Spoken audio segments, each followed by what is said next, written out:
Vietnam, America's longest war, its most costly war, its first military defeat, and its most nightmarish national trauma. People are still asking, what went wrong? How and why did the U.S. get involved? Was Vietnam a tragic mistake, as liberals claimed? Did the U.S. lose because of self-imposed constraints, as conservatives claim? Could we have won the war if we just unleashed the military machine and bombed the North Vietnamese back to the Stone Age? What was the cost of Vietnam, the human cost, the political cost, the economic cost to both the United States and the Vietnamese? One person who has been researching these questions for over 10 years is William Gibson, who has just published a book, The Perfect War, Techno-War in Vietnam, with Atlantic Monthly Press. Bill is a graduate of the University of Texas, where he did his undergraduate work, and he got his PhD at Yale University and is now a professor of sociology at Southern Methodist University in Dallas. And we're very pleased to have you with us today on Alternative Views, Bill, to discuss your Vietnam book. This is an incredible book, Bill. If you have read a lot about Vietnam, or if you have never read anything about Vietnam, this is the one you should read, because it shows the picture from the top, from the bottom, and it gives an explanation as to what really happened there and why things happened. Usually you come back with kind of an empty feeling of frustration or not really knowing, but after reading your book, you understand, which is incredible thing. You. And you get the emotional feeling, the impact, as well as what was happening in the mines. And these incredible stories like how the North Vietnamese were able to bring down American jets just by lying on their back and firing .45s and rifles up into the sky. But I'm getting ahead of the story. Yes, Bill, let's begin by talking about what, in your opinion, is distinctive about the Vietnam War. What brought about U.S. involvement in this ill-fated adventure? The most distinctive feature of the Vietnam War is that it was the first war in modern times to be fought from a managerial business perspective. During World War II, U.S. industry made a massive contribution to the war effort, and American military men and political leaders fully appreciated that effort. During World War II, the military partially adopted a business model of organization for their supply operation. After World War II, they began to think of combat as also a production process. The officer corps were seen not as gladiator heroes who were leading men in combat, but as war managers. In turn, the enlisted men were no longer the citizens of a nation, but they were workers. Managers and workers worked on a production line to produce deaths, and the product then was enemy body counts. So just as American society's strength, supposedly, was high technology, capital-intensive business, so too would we fight wars as high technology, capital-intensive warfare, and we would literally drive the other side bankrupt. So it's this production model of war, or what I call techno-war, that distinguishes at a primary structural level Vietnam from other warfare. So then in this way, we couldn't lose because we were fighting a small, underdeveloped, untechnical third world country with peasants, basically. Exactly. From an American perspective, if the only thing that counts in warfare is technology and economics, both in your economy and how you translate your economy into your military, then it was impossible for us to lose. It was theoretically impossible for an underdeveloped peasant economy to beat the United States. It just couldn't happen. Therefore, whenever we ran into a problem in 54 or 60 or 64, at every time the U.S. was defeated, we always thought that if we escalated to the next highest level, we would win. It's a closed system. And Bill, why was Vietnam chosen as the site for the first techno-war? There's no historical reason for Vietnam. In other words, really Vietnam as a country, as a people, as a culture, didn't really matter to the Americans. So there was nothing about the country per se to make us fight there. It was simply the time when this whole apparatus of warfare was developing vis-a-vis the time when the situation in Vietnam was deteriorating from an American perspective. techno-war, or this production model of war, got its big push in the 50s. Because after World War II, when we had the hydrogen bomb or the atomic bomb, and then later the hydrogen bomb, and the Russians didn't, it seemed clear to us that our mastery of the world was just unsurpassed and we could not be challenged. But when the Russians had the bomb, we were in a situation of potentially mutual destruction, where they could destroy our industrial apparatus, then this made the Americans feel impotent. And so the question came is, how can we develop a form of warfare to exercise our power in the world without threatening nuclear war? And the idea, developed by Dr. Henry Kissinger, who at the time was a professor at political science at Harvard, was what's called limited war. And the idea was, because our economy was so big and powerful, we could have guns and butter. Butter and TVs and popcorn and drive-ins and hula hoops for the Americans at home, and limited war for an indefinite period of time in the Third World. And because we were so much richer, we would just drive the other side bankrupt. And it was a period where certain guerrilla movements, certain national liberation movements were emerging. We saw the Cuban Revolution in 1959, and there were Third World revolutionary movements throughout Latin America, Africa, Southeast The French Asia. and British empires were deteriorating worldwide. Certainly, and Vietnam's a classic case of that. Vietnam had been a French colony that went through a long process of revolt. So Vietnam was just simply, it was ready. We had our theory for limited war, and we had our apparatus in place at the time Vietnam well, by the time the French had been thrown out. Can you give us a brief history of Vietnam and their struggle, first against the Chinese and then the French, etc., leading up to American intervention? Certainly. The word Vietnam originally, it means Southern Kingdom of the Viet, and it was a part of China that, well, didn't really break off. It's like Chinese immigrated there, and they formed a racially distinct group and tried to claim independence. Chinese emperors would invade Vietnam, hold the country for several hundred years. Vietnamese guerrilla fighters would throw the Chinese out. The Chinese would then invade and hold it for another 50, 100 years. Then the Vietnamese would throw them out and hold on for 50 years. This struggle between Vietnam and China for Vietnamese independence went on for hundreds and hundreds and hundreds and hundreds of years. Finally, by the time the Vietnamese had finally defeated China, they were weak, though. But this is the time when the West was expanding, and France was looking for a way to get to China for the spice trade and so on, and they ended up taking Vietnam. So France took Vietnam as a colony in the 1890s.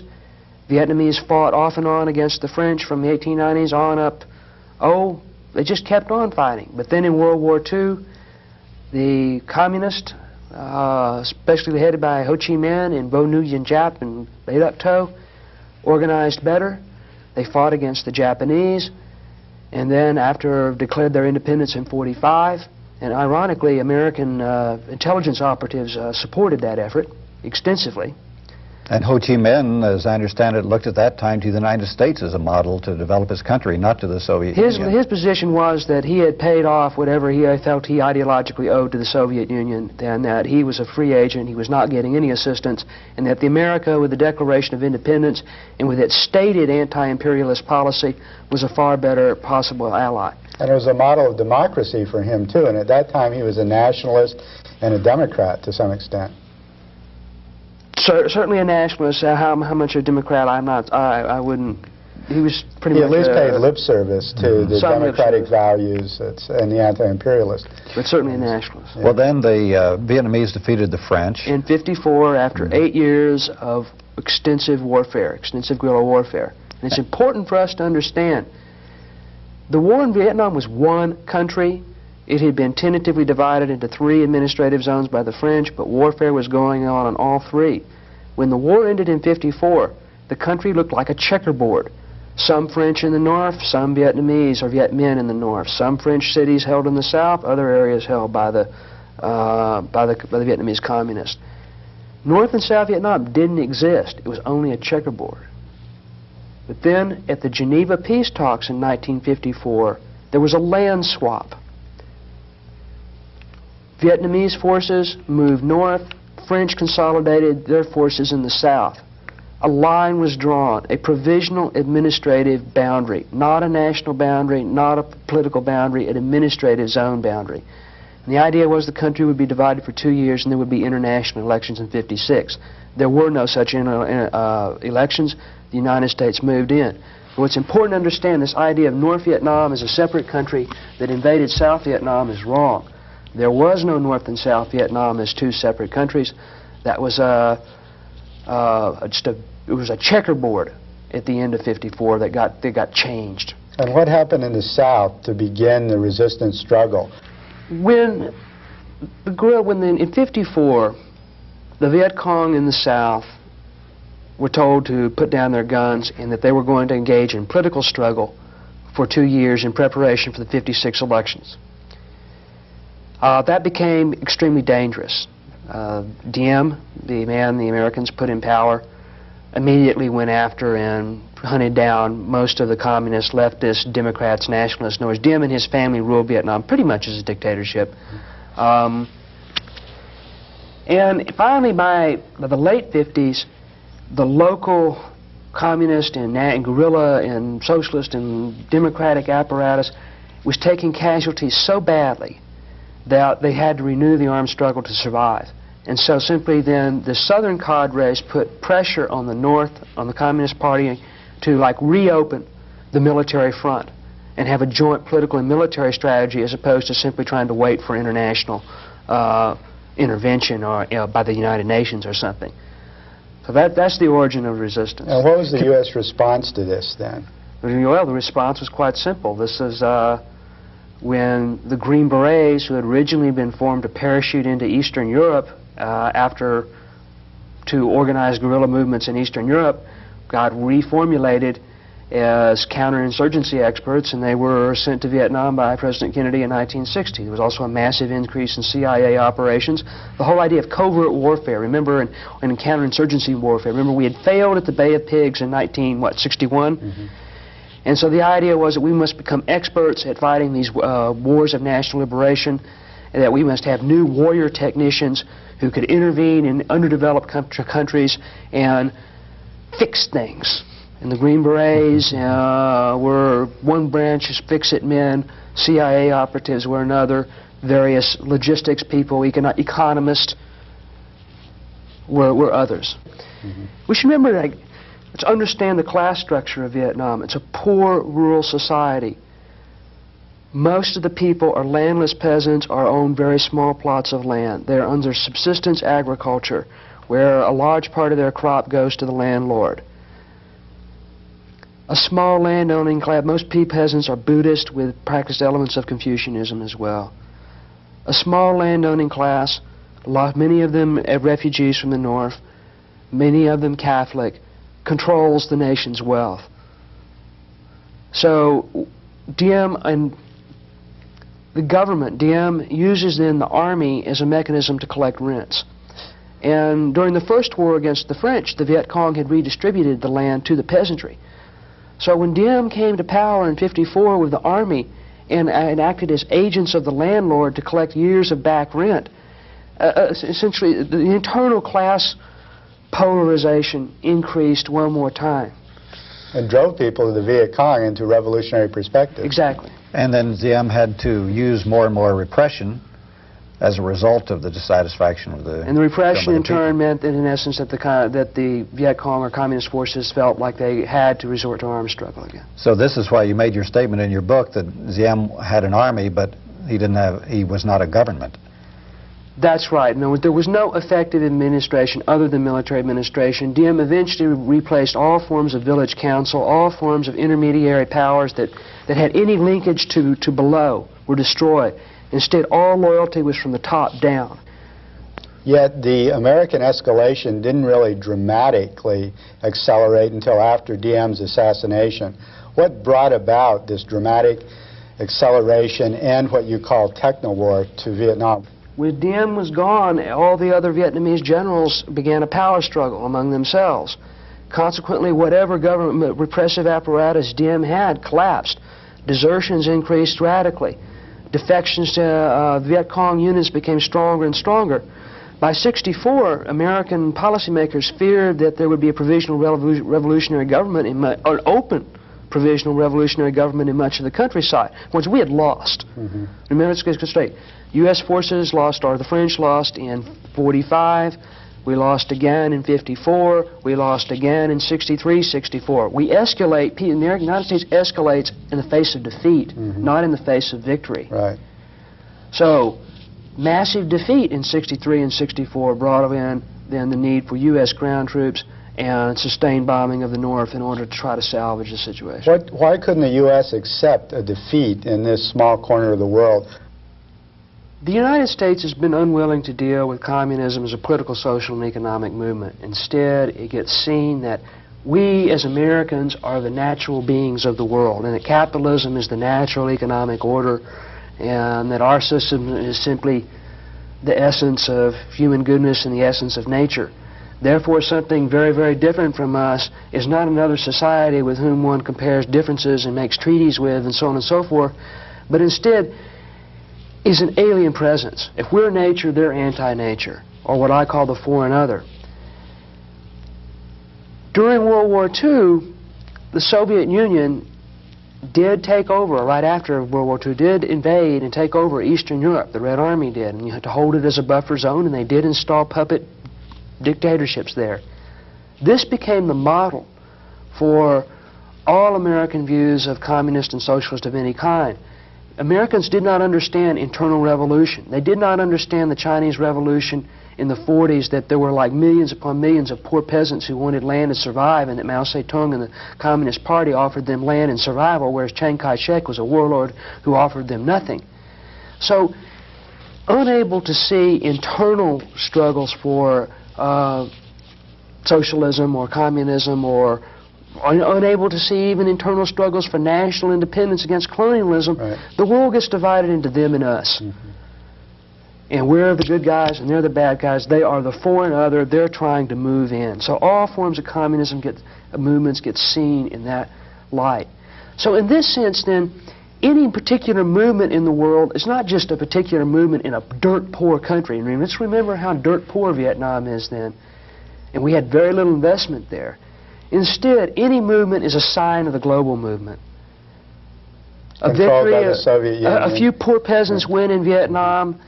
That doesn't mean just that that a little few more people have a few more rights. Instead, that means that the foreign other, the monolithic machine, has encroached one more step, and that with each other step, the rest of the world becomes in peril. This, of course, is the domino theory. So like a contagious disease, sort of, instead of like each country having its own history and its own culture and its own people. It's as if the world is an empty shell, like a chessboard, and it's either our side or their side, and once they get going, just somehow a mechanistic momentum will propel communism to victory. It's a very, I call it mechanistic anti-communism, because it's a mechanistic framework of the world, and the enemy is foreign other. They aren't really real enemy at all. It's an abstraction. So isn't that also, aren't there two sides of this? The other side is the people, the big decision makers, the foreign policy establishment, as you term it, looking at the world on a more realistic basis. As General Maxwell Taylor said in his book, we have to keep an iron grip on the third world country because they're poor and they want riches, and the riches would have to come from us. So they look at any type of victory, such as in Vietnam, as providing an example to other third world countries, that if they can do it and get away with it in Vietnam, they can get away with it in other countries. So it's a universal sign. The victory in Vietnam is a universal sign of national liberation victory everywhere. A defeat in Vietnam means that all liberation movements will give up their struggles. So, Bill, given the fact of this military-industrial complex in the United States that had built up a new military machine and model of warfare, given the mechanistic anti-communism that was motivating the foreign policy decisions of the U.S. foreign policy establishment, and given the collapse of the Diem South Vietnamese government in Vietnam, it was almost inevitable that U.S. involvement would intensify, that this war was not an accident, that this war was not just a policy mistake, but it was a consequence, basically, of U.S. foreign policy and U.S. industrial and military development since World War II. That this was the test case. This is where they had to test their war machine and stop communism. I really want to stress together that one of the principal arguments I'm trying to critique in my book is this notion that we just made one mistake after another, that nobody was really responsible for anything, that things just sort of slipped up. You don't go to war that way. You go to war far, far in advance.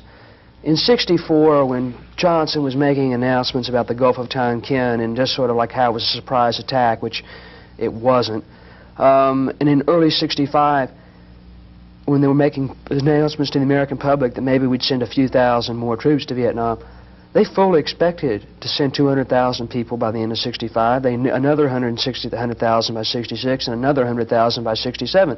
The estimates were already there that it'd take 500,000 men. So they had it was a planned planned-out war. This was a planned warfare, a planned escalation.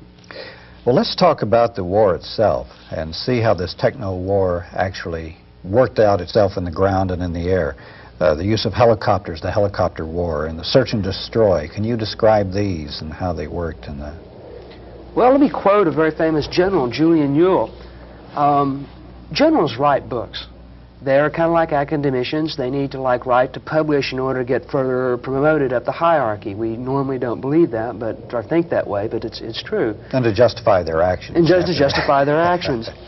All right, Ewell's book is called Sharpening the Combat Edge, the Use of Analysis to Reinforce Military Judgment. It's published by the Department of the Army. And in the first chapter, Ewell says that we could compare search and destroy operations in Vietnam to an assembly line. Wow. That it was literally a war factory, and that the objective was unlike a World War II or World War I, where you have a continuous front going on thousands of miles, and you have major offensives, and then a counteroffensive, and then a lull. In Vietnam, it's a factory. You turn the factory on, you let it run full blast all the time, and that's the managerial problem. How do you just allocate your resources, given the fact that you've already decided to run at maximum capability? To produce body counts. To produce body counts. Search and destroy means that somewhere between several hundred and several thousand American soldiers are going to search a block of countryside for Viet Cong or North Vietnamese troops, and they're going to try to engage them in combat and, of course, and destroy whatever troops or whatever supplies they capture. In theory, it's strategic offensive, meaning it's a way to put the Viet Cong, make them weaker, to hunt them down. It's as if we're hunters and they're the prey. The objective is to kill the enemy so fast that we reach what's called the crossover point. This is General William Westmoreland's term. The crossover point means you're killing the enemy faster than they can replace their casualties. It's like you're going to drive the other side bankrupt. All right, so with all of our high technology, with our helicopters, our jet fighter bombers, our tanks, we'll just grind them up. Now that's the theory. The practice of search and destroy often turned out very differently. In that part of a factory means a set of routine operations. And these routines were quite visible to the Vietnamese. For example, we just didn't all of a sudden show up unannounced into an area and begin the search. Instead, you had to, reconnaissance planes had to go over it. Artillery guns had to shoot smoke rounds into the jungle, into the landing zone, so that all the other artillery guns could sight in, so they could fire protective artillery strikes around the landing zone. If you're any kind of Viet Cong commander, if you see a smoke round coming up in the jungle, well, you know that the Americans are getting ready to launch a helicopter assault. There aren't that many clear areas in mountainous territory or in swamps or in jungle. You can tell where the landing zones are. So many times the Viet Cong commanders had a very substantial advance notice upon when the Americans were going to begin an operation. Consequently, they had the choice: do we run and hide, or do we ambush? The Americans then land. The first wave takes the landing zone. The second and third waves bring in more artillery. If you're a Viet Cong commander, you get out your compass and your map. You draw a circle, a radius on their map, and that will tell you, because you know that American artillery, a 105mm howitzer, has a 10,000-meter radius. So you know that the Americans will not march further outside the range of their howitzers, so you can tell where the Americans are going to march. Do you run and hide, or do you fight? So the same kind of principle goes on. It's in essence, they knew where we were, but we did not know where they were. And they had the initiative. They then had the initiative. It's their terrain, It's too. their terrain. So in essence, even by the military's own statistics, roughly 3/4 of the battles in Vietnam were initiated by the Viet Cong and NVA, meaning they ambushed U.S. forces and could make a decision. Also, most battles ended when the Viet Cong and NVA wanted them ended. They could initiate contact and break contact. And those are two crucial definitions of combat initiative. And your other statistic that only in 2% of the search and destroy missions did we actually make contact, original contact with the Vietnamese. So it was their choice the whole time. And as I understand, the soldiers themselves on the ground, they didn't like this because they were the ones who would have to take the casualties first to lure the Vietnamese into battle, so that then the Americans would know where to send the planes and where to send the artillery. You send out a patrol in order to get it ambushed, in order to mark a target with a smoke rocket from a helicopter, or so that then the jets can come in and napalm the area. In other words, you have to get ambushed before you can find the enemy. You know, when I began my Vietnam research, I had a hint that I was going to find a very cavalier attitude towards whether or not Vietnamese lived or died. I was surprised to understand the command's attitude towards their own soldiers. But let's think about it. We're talking about a production model of war again, or techno-war. These are the U.S. war managers. These are the U.S. war managers. Okay. We have a draft. We can replace all the labor that we lose can be replaced. And indeed, it's like migrant labor force. We're almost sort of like, say, we had a farm when you bring them in for a year, a year or two of mostly duty. blacks and Chicanos anyway. Quite all, well, not most, but a whole lot of them are. They're poor, working class whites. The idea was, so what if they walk into an ambush? We take some casualties that way, but then we'll call in our airstrikes and call in our artillery fire, and we'll use our technology then to get the body count. So, in essence, the ground troops were bait. They were being sent out on operations to be ambushed.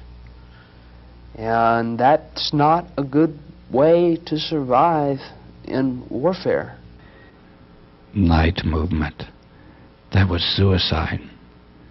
That was one of the worst patrols you could ever go out on. The purpose of it was for you to walk up on Charlie and for him to hit you, and then for our hardware to wipe them out. We were using scapegoats to find out where they were. That was all we were. Bait. Hell, they couldn't find Charlie any other way. So they loved us to run into a whole bunch of them. That way they could plaster him and they'd have a big body count. Then the general gets another goddamn medal and a big promotion. Let's also note again, the highest officer routinely on the ground during Vietnam was a captain. A captain was a company commander. A company had at most about 140 people in it. That would be at full strength. Most combat units never operate at full strength. Everyone above captain's level, a battalion commander is the man who commands 4 companies. All battalion level officers, brigades command several battalions, divisions have several regiments or brigades. All the rest of those choppers, all the rest of those commanders are in helicopters, flying at minimum at 1,500 feet, because 1,500 feet is the maximum range of a .50 caliber machine gun when used as an anti-aircraft weapon, which until the latter part of the war was the largest anti-aircraft weapon the Viet Cong had. So the managers were relatively safe in this process, whereas it's the workers who are suffering the occupational safety hazards on the ground. Was it a success in terms of the numbers and the body counts? Did they actually, in their own inhuman logic, succeed? Or were the costs greater than the benefits, even in terms of their own logic? Several things happened. For one, all the American commanders and helicopters communicated in uncoded English to their subordinate officers and ground troops. The Viet Cong and NVA were able to buy American radios in the black market and capture others. They routinely listened in into all the orders. There are many stories of people of Viet Cong hearing American orders and then taking actions to circumvent them. So the sheer arrogance of, you know, we're in our helicopters, we have all this stuff, we don't have to care, we don't have to pay attention to our enemy, that ended up costing American lives. So that part didn't work. It took, within a year or so, by late '66 or so, the Viet Cong and NVA knew how long it was going to take an American airstrike to get there. Now sometimes they can make a terrible miscalculation and get caught out in the open.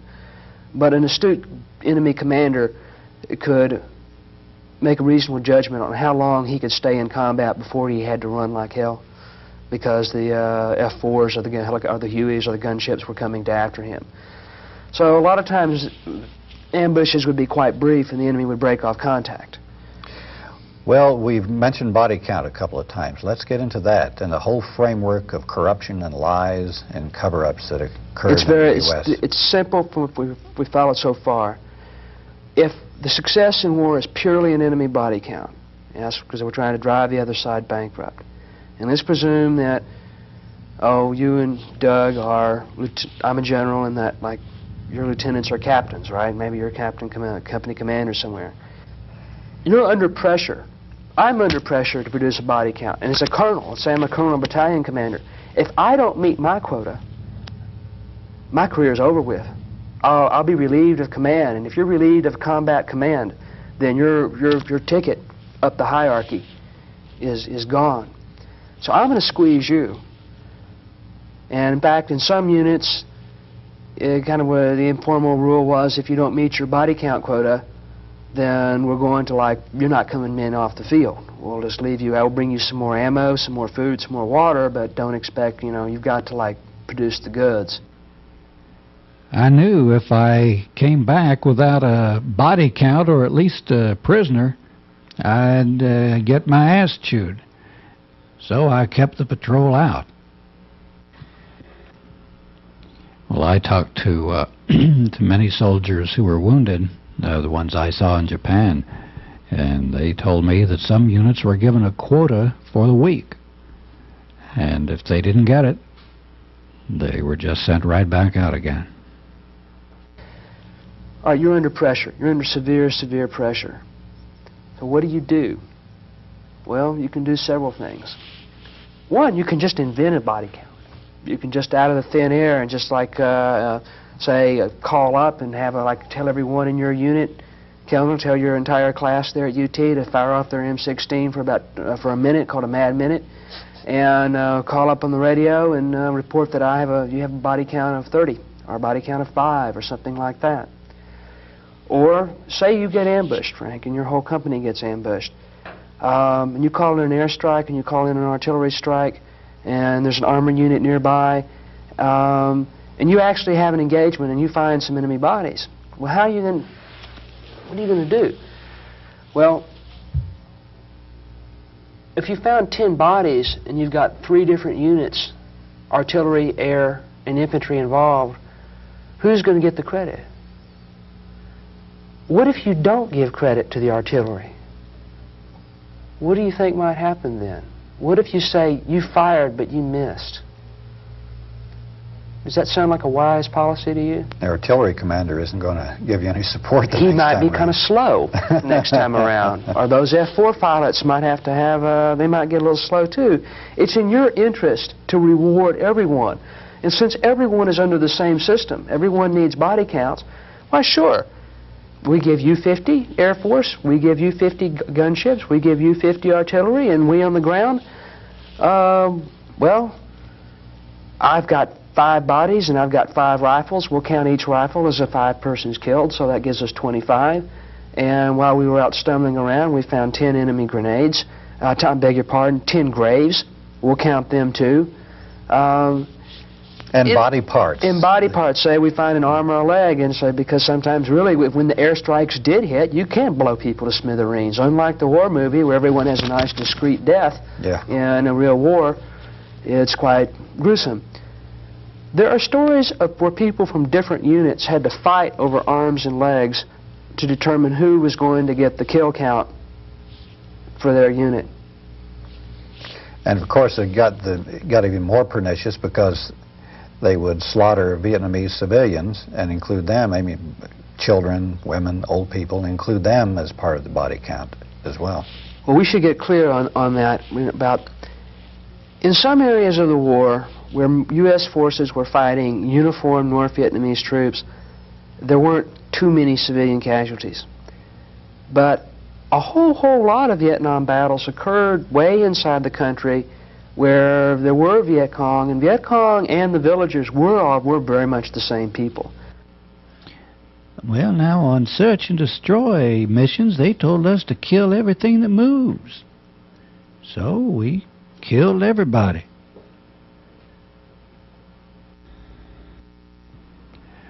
Well, I just happened to be standing alongside the officer when the radio man said, "Look, sir, we've got some children rounded up. What do you want us to do with them?" And the officer says, "God damn it, Marine, you know what to do with them. Kill the bastards. If you ain't got the goddamn balls to kill a Marine, I'll come down and kill the bastards myself." And the Marine said, "Yes, sir," and hung up the phone. And about 2 or 3 minutes later, I heard a lot of automatic fire and a lot of children screaming. I heard babies crying. I heard children screaming their lungs out. Search and destroy reached the point where if many units burned down villages routinely, and then you go in a village and you burn it, and you see their bunkers there, because everyone in Vietnam had a bunker to hide in, and you hear a noise, and maybe you scream and try to get somebody out, but maybe you just throw the grenade in, or people start to run away from you. And well, if they run from you, they must be your enemy. And so you shoot them, and you say, well, running becomes a sign of an enemy. Well, we'd been out for about 3 hours, and really hadn't seen anything. It was too hot. But then I saw this figure in black pajamas running along a paddy dike about 300 meters ahead and to the left. And, "Oh, hey, I got one," I hollered. "10 o'clock, he's mine." Then I muttered the warning to halt, regulations. "Don't lie, don't lie."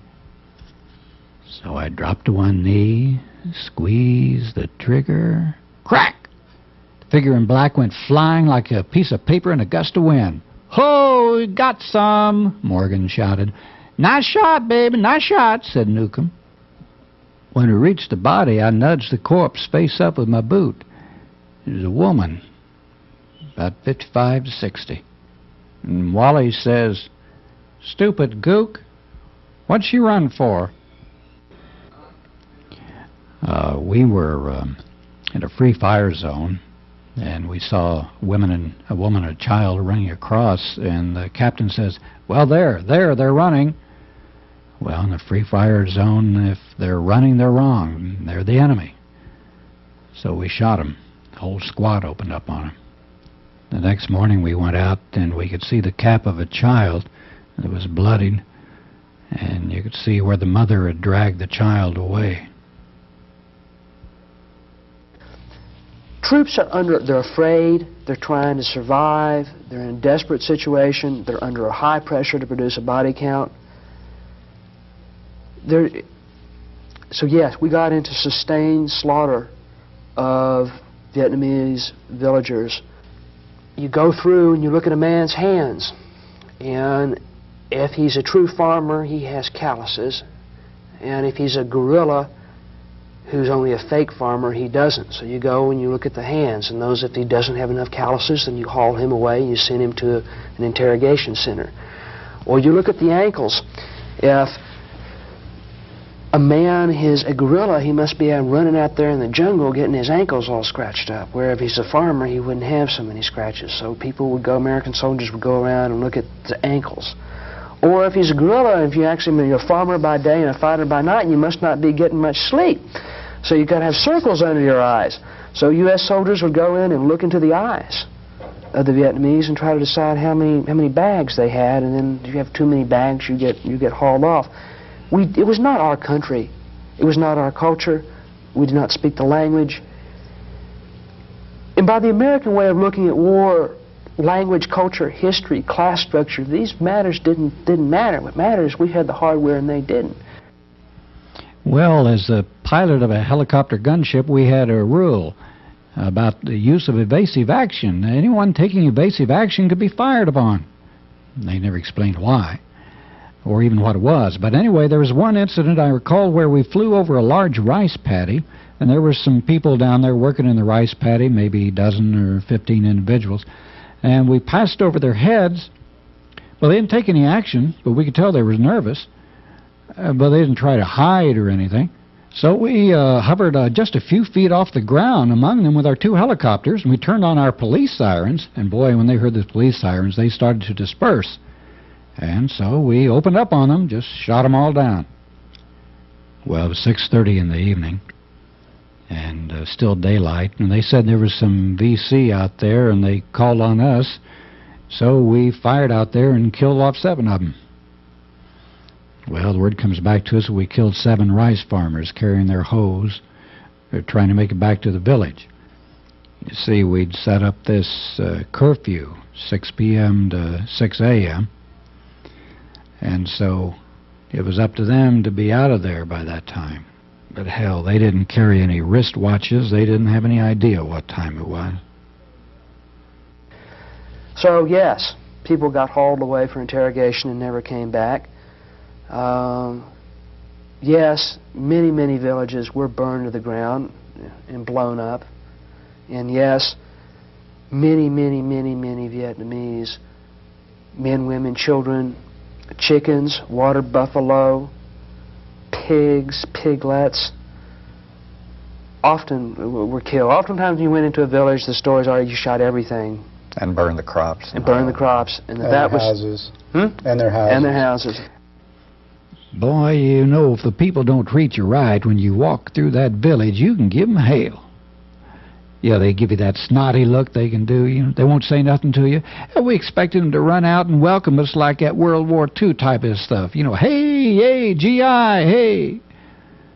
Well, as soon as we step outside the village, the captain radios in, "We're under heavy contact." Then right away, oh, those Phantom jets start coming in and dropping them 500-pound bombs. The whole village is leveled. And we go on to the next village. And that is search and destroy. All this was, I guess, part of what you call the Mir Guk rule. Yes, essentially, if it's dead and it's Vietnamese, it's VC.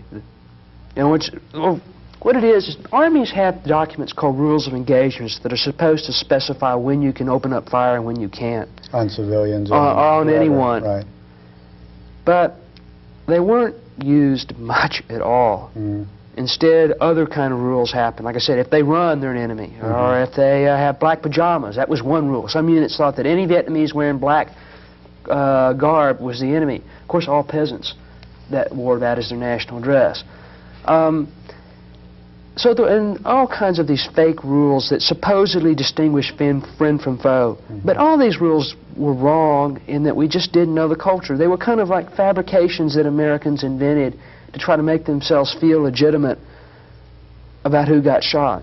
Mm-hmm. But ultimately, people saw through this and said, look, what's in practice is this is the Mir Guk rule. If it's dead and it's Vietnamese, it's VC. Any Vietnamese we shoot, we're going to count. There's also the factor of racism, too. I wonder how much they would have done this if they'd been fighting Germans. Oh, it's probably much less. Of course, it says Guk, slope, slant, dink. One definition of a dead Vietnamese was believers. If they'd been napalmed, they were called crispy critters.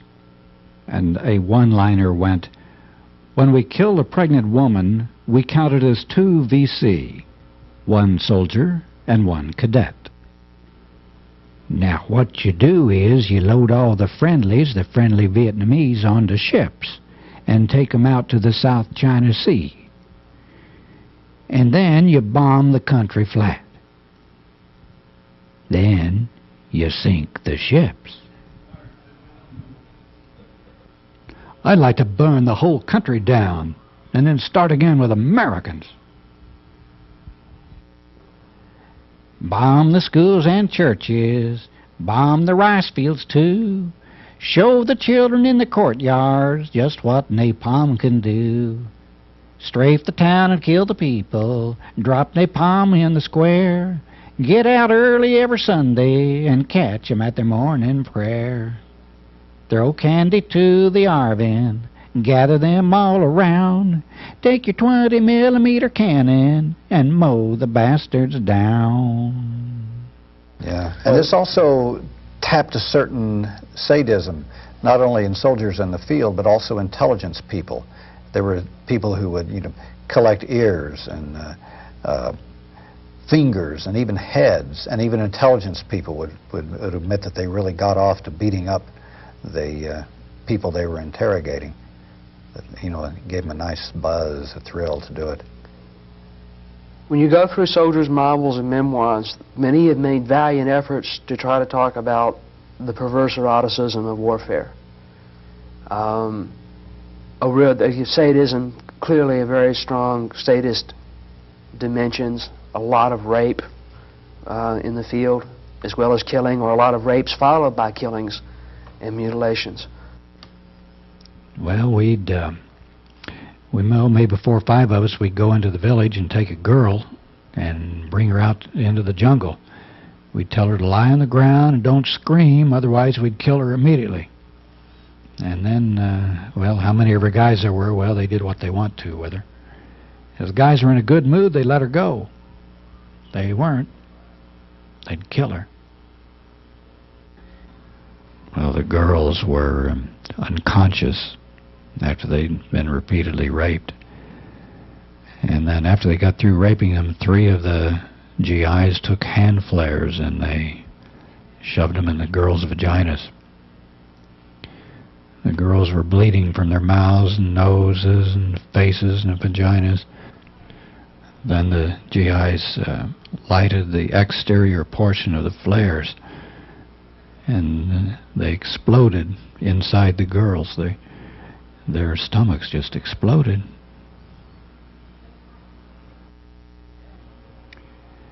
Well, one day I was driving on a back road, and a guy comes over to me and he says he needs some gasoline. Didn't say why. Well, I look over and I see this girl, and she's stripped and she's tied to 2 wooden stakes. I don't know what they'd done to her before I got there. Well, they poured gasoline all over the girl and they lighted it. They lit it, and then they just stood there and watched her burn up. If you look at a body count system and you see if that's the only thing that counts, right? The body count. If that's what rewards and punishments are distributed by, if that's your ethic, and if your own command doesn't really care whether you survive, then clearly you're in a world where anything goes. It becomes a brutalized war for survival. It becomes a war for survival, or a war to hold on to your ethics. I think a good example of this, Oliver Stone's movie Platoon, which is currently in releasement, shows a U.S. military unit that's severely divided between one group who commits atrocities and others who thinks it's a horrible, horrible situation. And I think that's a good illustration of probably the kind of dynamics that occurred in many, many units. It isn't as if everyone is a killer or a sadist. It's as if you're in a structure where a significant component of your troops engage in such behavior, but not everyone. So it seems that then, we talk about atrocities, and we talk about My Lai. When you use that term atrocity... It applies an exception to the rule, and that's not a good way to look at it here. But My Lai and atrocities were just business as usual. Yes. My Lai seems a little well organized, particularly well organized, but certainly Certainly My Lai wasn't the only village in Vietnam that was burned down and where everybody inside it was shot. That is not true at all. In fact, Bill, it was precisely this inability on the ground war to distinguish between friend and foe, VC and peasant farmer, that led to the next dimension of techno-war, the pacification programs. The fact that they weren't able to tell who the enemy was meant that they had to clear out the whole countryside. Certainly. Simply, if you can't tell friend from foe, then you depopulate the countryside and move them into concentration camps and move them into urban slums. It's not easy to depopulate a countryside. There are several major techniques. One is defoliation. You simply destroy the food base of the country. And this is where Agent Orange comes in. Agent Orange and Agent Blue and Agent White were sprayed on millions of acres of cropland. Other millions of acres of forest were defoliated. So with the food base gone, people have to move. Secondly, certainly bombing attacks on villages, which were quite extensive, encourage people to move. And then third, actual search and destroy operations where villages, some of which everyone is killed, others of which you simply surround the village, move everyone out, then burn up the village and remove them. These three modes. Millions and millions of Vietnamese lost their homes and were sent to concentration camps into urban slums. And what's so interesting is the Americans saw this as progress. This was urbanization. Rural is bad, urban is good. So even though they have nothing, it was brought as seen as a sign of progress to bring Vietnamese in where you could show them TV and make them work in American bases and so on and so forth. It was seen as having a more sophisticated job than being a peasant farmer. This is also part of that same syndrome of not seeing the enemy as a culture or as individuals or people, but seeing them just as mirror images of ourselves. Like the bombing of North Vietnam was supposed to hurt them if they destroyed their capacity to have consumer goods. Certainly, and so the same idea, you would think from the American perspective that no Vietnamese cared about their home, that they didn't care about their land and their dog and their ancestors' grave and their rice fields and their trees, that instead simply just to have this new good, have this, quote, consumer good or live in the urban area, that in itself was just an unmitigated good. You're right, people's lives were not important. The human dimension was completely lost. And instead, in Americans then, we can count how many TVs were imported this month, how many Hondas. Yeah, so the logic of techno-war was inapplicable to Vietnam in a way. Certainly, that's exactly. It could, in many ways, it created tremendous destruction, but it could not stop a very powerfully united people who were trying to change their lives. In fact, this will be our topic for our next program. We're running out of time for today. And next week, we'll see the limitations of techno-war, of why it failed in Vietnam. We'll also discuss what's wrong with the liberal and conservative interpretations of Vietnam. We'll see what lessons we can draw from the Vietnam experience. We also will talk about some other aspects of the Vietnam War, the Tet Offensive, for instance. That was a big turning point in the war, and a lot of revisionist historians, particularly conservatives, said that it was an American victory. Was it or was it not?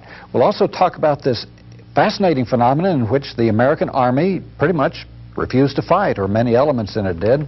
As a matter of fact, they started attacking their own officers and senior enlisted people in this phenomenon known as fragging. And we'll conclude with a discussion of some of the parallels to Central America, of some of the failures of U.S. policy in Central America and how they can be illuminated by the failures of the policy in Vietnam. So, Bill, thanks for coming tonight. Thanks, Doug. This was thanks, an interesting, informative discussion, and we'll look forward to next week. Welcome to Alternative Views. This is the second on our two-part series about the Vietnam War with Bill Gibson, who wrote an incredible book about the Vietnam War called The Perfect War, Techno-War. And his book, The Perfect War, Techno-War in Vietnam, was recently published by Atlantic Monthly Press and has so far received some extremely good reviews. It was favorably reviewed in the Wall Street Journal. Kirkus Review described it as a perceptive, cogent, significant, and so far the best analysis of the meaning of America's only military defeat. Highly recommended.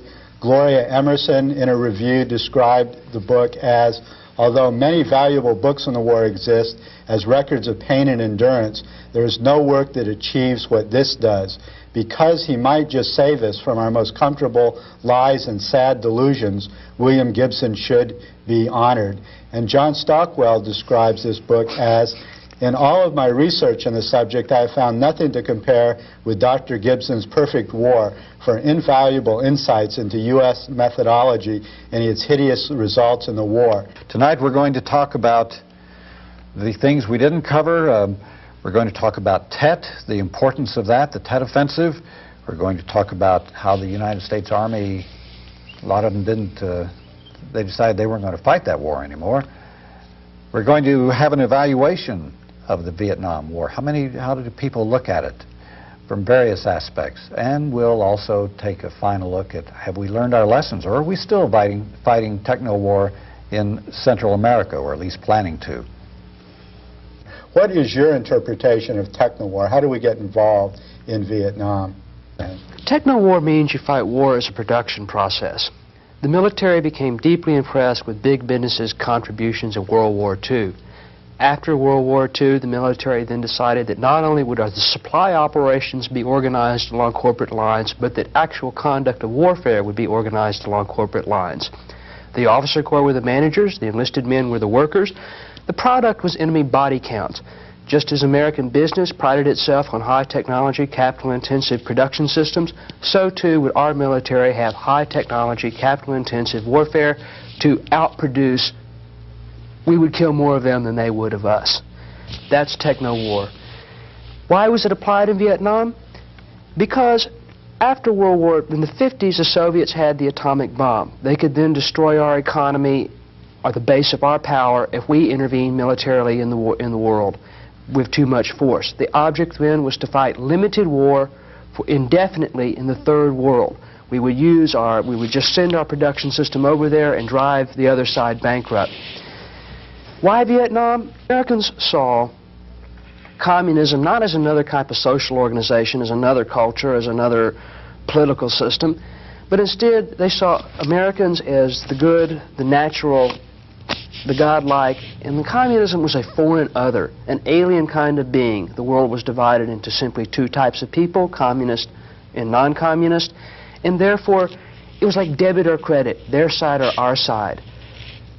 By the time the Vietnamese overthrew the French in the late 50s, we had our theory of limited war intact, we had our conventional forces ready to go. By the late 50s, Vietnam was simply a convenient place to test out this new theory of warfare, techno-war, and a place to drive the foreign other back.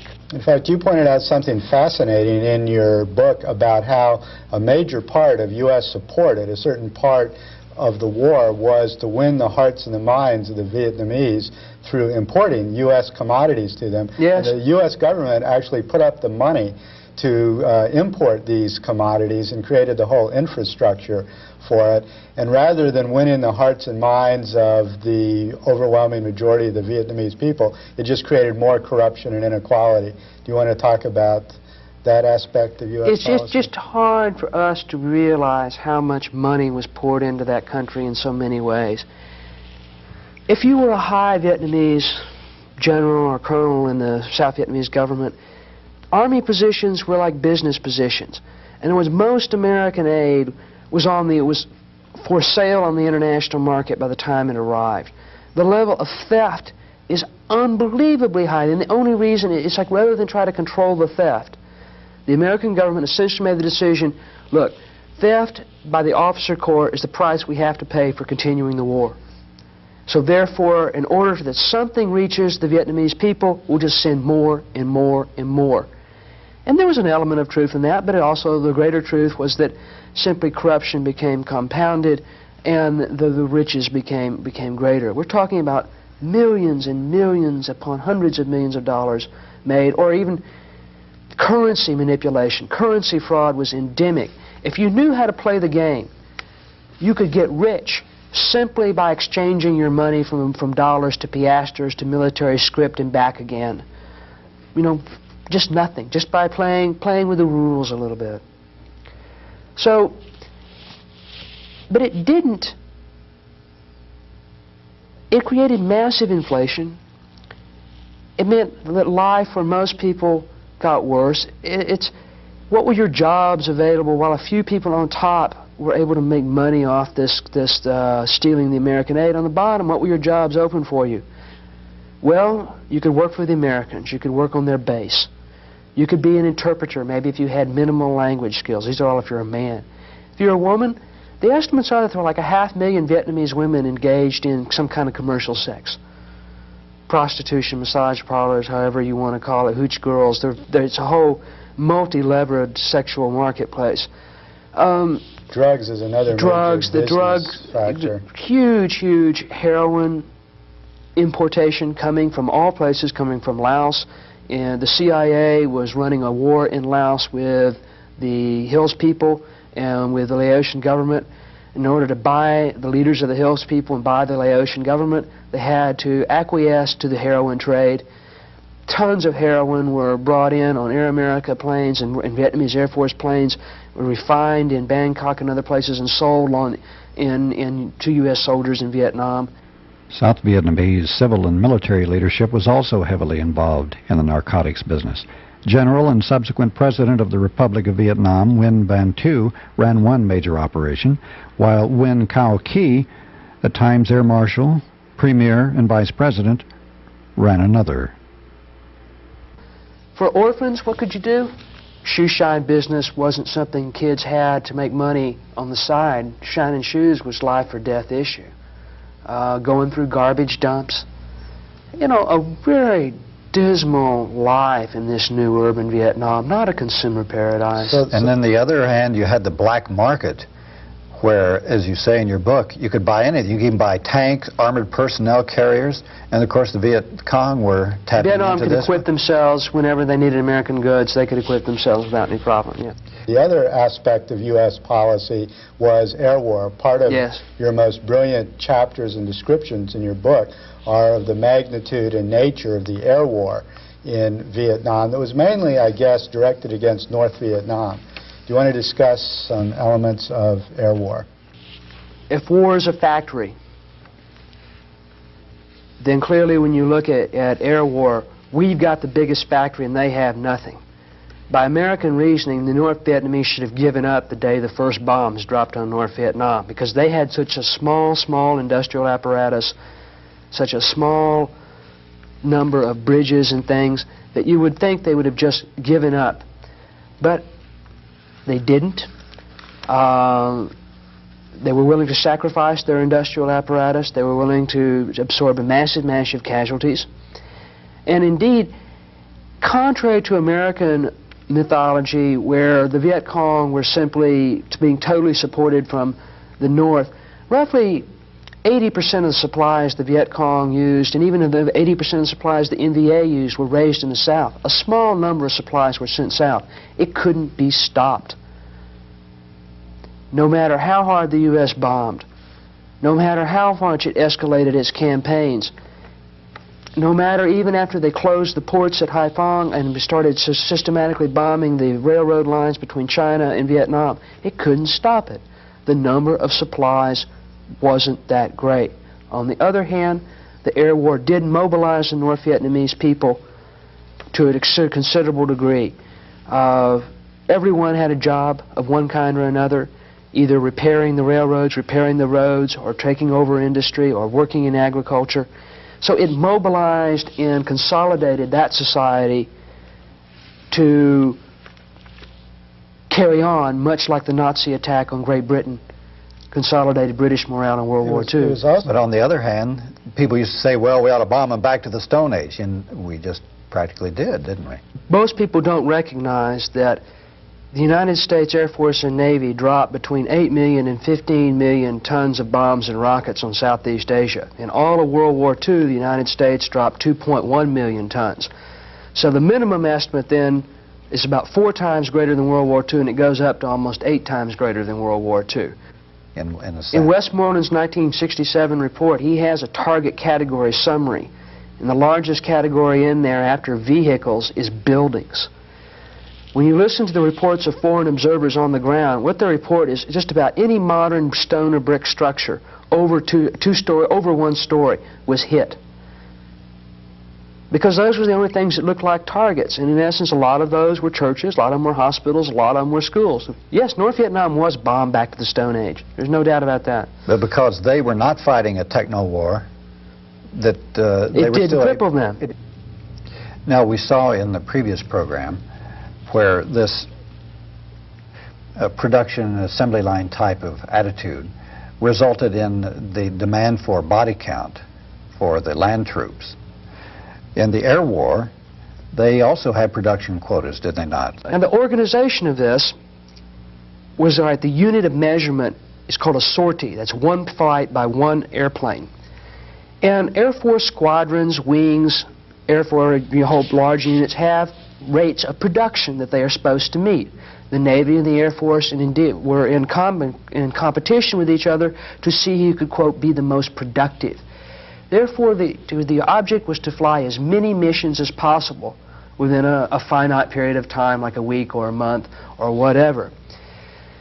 So rather than pay attention to really what you were bombing or to pay attention to the safest way to protect your pilots and the way to minimize civilian casualties, instead, military war managers devised ways to maximize sortie rates and consequently entered into serious irrational behavior. They, like in ground war, where U.S. commander treated their own ground troops as expendable, higher command treated pilots as expendable. They would often be sent on missions on, say, looking for trucks in the middle of rainstorms when it's impossible to see trucks from because the ground, you can't even see the ground when you're 500 feet above it. But that keeps the sortie rate high. Or also, say you're supposed to, it's raining over a given target and the target's clouded in, but you still send your planes up there every day, 5 days in a row by the exact same route in order so that, because that's simply, it's like a factory, you keep doing the same routine. Well, we sure telegraphed our punches. There weren't all that many targets in that area, and it didn't take too many smarts to figure out about where the Air Force was headed, especially when we headed them there day after day, making them fly up to the target before making the go or no-go decision on the weather that we already knew was not acceptable. And then we turned over the target and came back again the next day to try again. What this meant for pilots was that they died because the Vietnamese clearly understood where the Americans were flying the same pattern every day, and they understood that they would just keep coming. So what often frequently Vietnamese did was simply move more and more anti-aircraft guns into an area that the Americans for some reason wanted to bomb. And what ended up is American pilots ended up just fighting flying missions against empty targets surrounded by hundreds and hundreds of anti-aircraft weapons.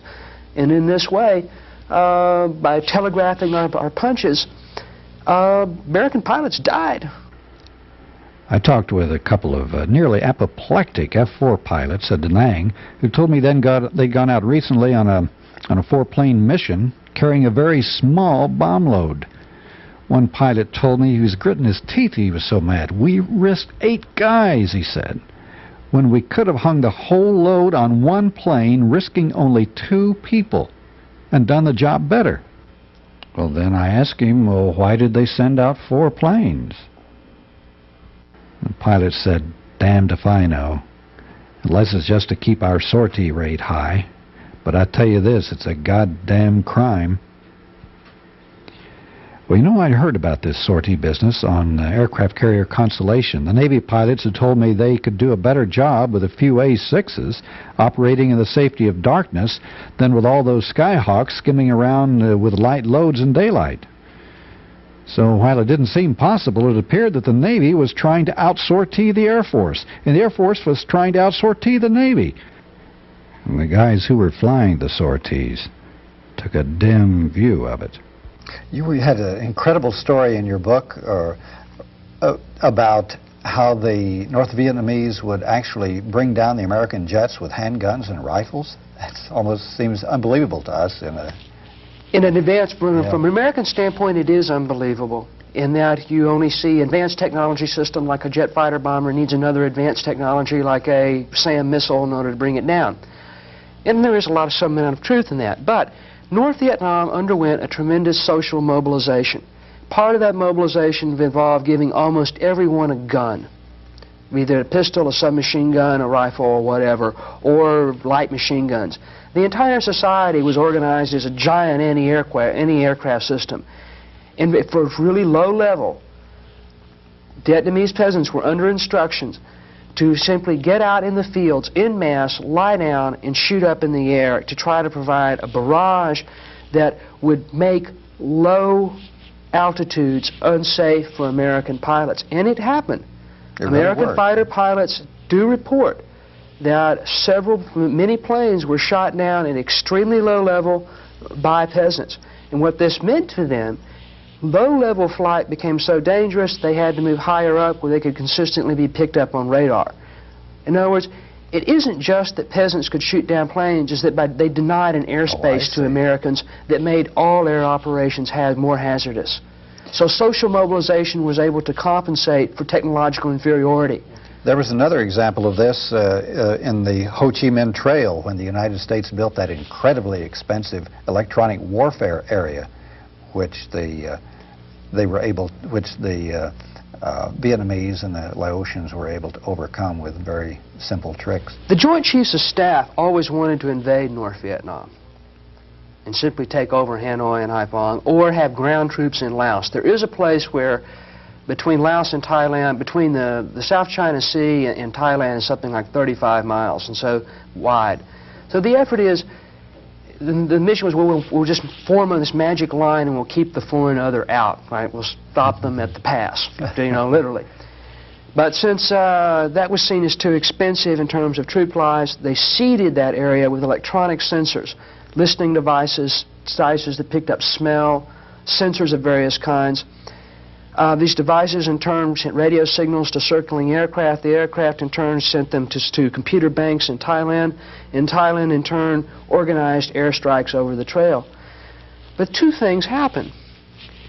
One, the sensors were decoyed. Bags of urine hung in trees, tape recorders with cricket noises. In order to try to mask the movement of trucks, you find a sensor and you put normal jungle noises, a tape of normal jungle noises next to it. So you mask the sensors in one area while you actually send your troops and operations on the other. Or, say you get attacked and you were all convoy drivers, truck drivers. North Vietnamese had satchels of grenades. They had rocket flares. A lot of this battle is occurring at night. So the Vietnamese would throw out explosives to make the Americans feel like they were hitting something. And the Americans, in turn, wanted to believe that they were destroying Vietnamese truck convoys. Why? Because pilots are rewarded on the basis of productivity. They're majors and lieutenant colonels. Most of them want to be full colonels, and probably some are desperately want to be brigadier generals. They need to be productive. Therefore, their tendency is to report as high a destruction of trucks as possible.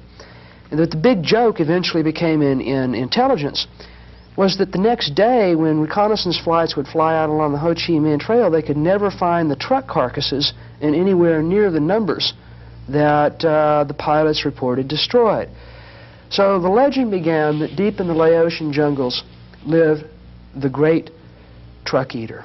And the Great Truck Eater was a monster that totally loved dead trucks, and it lives a nocturnal beast, and that every night it got up and it ate the skeletons of dead trucks, so that when the reconnaissance planes came out in the morning, there would simply be no records.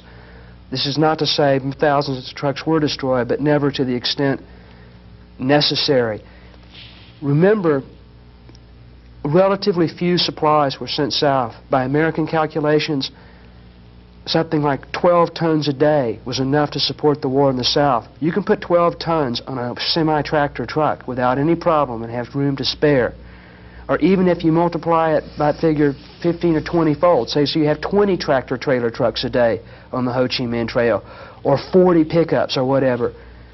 That's still such a small number that even a very extensive air war has a hard time or cannot stop that level of supplies. Bill, most of the military generals and participants in the war whose memoirs you read and documents you studied indicated that the U.S. really won most of the battles of the war, that the U.S. And their records, yes. Right, was on its way to victory, and in particular there's a right-wing revisionist view that the U.S. could have won the war at the time of the Tet Offensive. Right, the U.S. buildup of main corps, main force units, ground troops began in '65. By the end of '67, we had somewhat over 400,000, I think 450,000, maybe even as high as 500,000 troops in country. According to American records, the official records kept in the Pentagon and kept at Military Assistance Command Vietnam, we had just about destroyed all the Viet Cong troops. They were all nearly decimated. Now, why was that? Because our records were falsified. Right. As we began, as talked about last time, once you move into war's production process and the officers or managers, they lose their sense of fidelity to their subordinates below and sense of their fidelity to the truth. Upward mobility, just like in business where man would be going up, up the ladder is the name of the game. That was the ladder in the military. The currency in warfare was to report the body count. So everybody upped their body count. Fake body counts were routine, not the exceptional.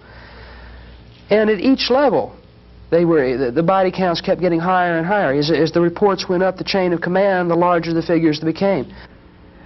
Well, the first report I would send in was from the facts, from the information we'd collected, and it was objective as it could be. Then we sent it in, but then it would always come back, doctored up from higher headquarters. That was standard operating procedure when I was brigade historian there. So the result is that the battle news was edited and revised until it was acceptable to the higher-ups. Well, hell, I've been ordered to write open lies on our civil aid program, such as increasing the 15 English classes to 300 to make it look good to the politicians and the people back home. And I've been ordered to raise the figures for food distribution in refugee villages. But I've also had to retype battle reports, omitting certain facts, and thereby turning a North Vietnam Army victory over superior American forces into a U.S. victory. So on paper, we had won. But in reality, two things. All right, that was part one of our victory. The second point was, in 1967, the American High Command decided that Viet Cong guerrillas no longer existed and so they abolished them on paper. Just like American forces, we don't have any part-time guerrillas or full-time guerrillas. And also, do guerrillas have tanks? Do guerrillas have helicopters? Do guerrillas have heavy artillery? They don't have as much hardware as we do, so they aren't really a threat to American units. So several 100,000 Viet Cong guerrillas were abolished from what's called the order of battle. So once you eliminate the guerrillas on paper, and then you have a lower total estimate of enemy forces, and you have an inflated estimate of how many of those you've killed, well, we'd won. Lyndon Johnson desperately needed a political victory in the fall of '67. So he got General Westmoreland to come back and say, we're winning, that we're soon going to enter into phase 3, and that is we're going to mop up for a couple of years. Now, what was happening in reality? In reality, the Viet Cong forces, the local forces, had expanded radically from 1964 through late 1967. According to U.S. figures, there were only about 200,000 Viet Cong. But when one CIA man started going through the files and trying to refigure things, he calculated about 500,000. And let's understand what that means. If the CIA man is doubling the estimate, that essentially means they don't have any idea of how many of them are there, but it means a double is probably the highest figure he can get away with and still be listened to by anyone. So, in reality, the enemy is gaining strength. Through the Viet Cong. We have North Vietnamese participation still around 50,000 troops a year being sent south in the border zones along the Cambodian and Laotian borders and in certain the I Corps, the north of the country. And the U.S. strategic offensive had failed of search and destroy. The bombing operations had failed. In late January, early February 1968, the Viet Cong forces attacked en masse simultaneously for the first time. Normally, they fought very dispersed operations. They were not this was the first time there had been a simultaneous national attack. The attack succeeded in driving, it ended the pacification war. All the units involved in pacification were driven out of the countryside into the cities. Almost all of the Vietnamese and American ground force units were driven out of the countryside back into the cities to defend the cities there. And some Viet Cong forces entered cities, Saigon, Hue, regional capitals, and we began to battle in the cities. Now what happened? After a few weeks, the Viet Cong withdrew from the cities. Their casualties were extremely high. They had not anticipated that the Americans would bomb and conduct artillery strikes inside the cities, but they did. So a large part of South Vietnam was reduced to rubble. Their casualties were high, but the Americans and South Vietnamese army units were gone from the countryside. Desertions had been massive, and the Viet Cong were able to recruit many people. Now that there were no opposing forces in the countryside, their political cadres were able to surface. So they were weakened in many ways, but on the other hand, they had achieved a decisive victory in driving their opponents out of the countryside. Now, from what is the legend then, because American forces were able to kill many of the commandos and Viet Cong troops inside the cities, the Americans, General Westmoreland, declared victory. Of course, this ignores the fact that although he's driven the Viet Cong out of the cities, he himself has been driven out of the countryside, and they just made a mockery out of his own previous claims of victory. Also, it's clear to many people that there were far more enemies in South Vietnam than the Americans have been willing to admit. Westmoreland then made a troop request for another 200,000 soldiers. This troop request went under severe analysis. And essentially what was found was that within the production model of war, if you were just going to fight the same kind of warfare but simply add more resources to it, still, the Viet Cong alone, just the people in the South, could fight on for another 4 or 5 years, or at least 3 years to 4 years, and then with with significant North Vietnamese participation, they could fight on 10 to 20 years. In other words, we just could not drive the other side bankrupt. And you're saying that the North Vietnamese army basically hadn't participated not all in that Tet, much? not in Tet. The North Vietnamese army did not participate in Tet. Okay. In fact, in most of the war, they really played a minimal role when you consider the number of Viet Cong troops in proportion to the number of North Vietnamese Well, troops. that's true up until 68. After 68, they entered the war in larger numbers. Okay. The Viet Cong were hit. In other words, certainly the conservative claim that the Viet Cong took severe losses in the Tet Offensive is true. The claim that they were decimated and defeated is false, and the claim that the Americans won Tet is false. Tet essentially helped the American war managers, at least the part of them, see that their strategy was bankrupt and that there was no path to victory. So this finally created a... Remember, Lyndon Johnson resigned somewhere during this period. That's right, not too long after. Was this kind of a break in their self-delusion that techno-war would win everything? Now here is a serious problem that people do not understand. American television news began from late 1968 on, began to report the idea that the war was winding down and that we were on our way out. This is not true. This is a false statement. You should never believe this. When you look at the casualty figures of how many American soldiers were killed from 65 through 68, through 67, and then you take 68, and then you look 69 through 73. The 69 through 73 is just about, is within a couple of hundred as high as the number of killed for 65 through 67. So in other words, search and destroy continued way on until Late 71. So what was it then that finally convinced the U.S. foreign policy establishment or the U.S. public that Vietnam couldn't be won? From mid-68 on, the American military began to become progressively more restless, and certainly by late 69, 70s, in active revolt against its commanders. Remember that 75% of the battles in Vietnam were initiated by the enemy, and the average American grunt spent his tour of duty, those few who were combat troops, spent his tour of duty walking into ambushes. Most men learned fairly quickly that while they were walking into ambushes, that their generals were getting medals and they were safe in helicopters and so on and so forth. So people began what's called fragging. Fragging means you take a fragmentation grenade and you throw it at your superior, whether it's a non-commissioned officer, sergeant, or a lieutenant, or a captain, or whatever. It was a way to tell higher command not to treat the ground troops' lives frivolously, that they would not aggressively pursue dangerous combat situations that simply in order to make the superiors look good. Well, let me tell you how it worked. We'd start having war calls, which is like, at midnight, everybody in the outfit starts opening fire and screaming, "Gooks on the wire, gooks on the wire," in the barbed wire fences, you know. And then you'd try to kill any of the lifers that you didn't like. So we tried to get the CO a couple of times with the machine gun.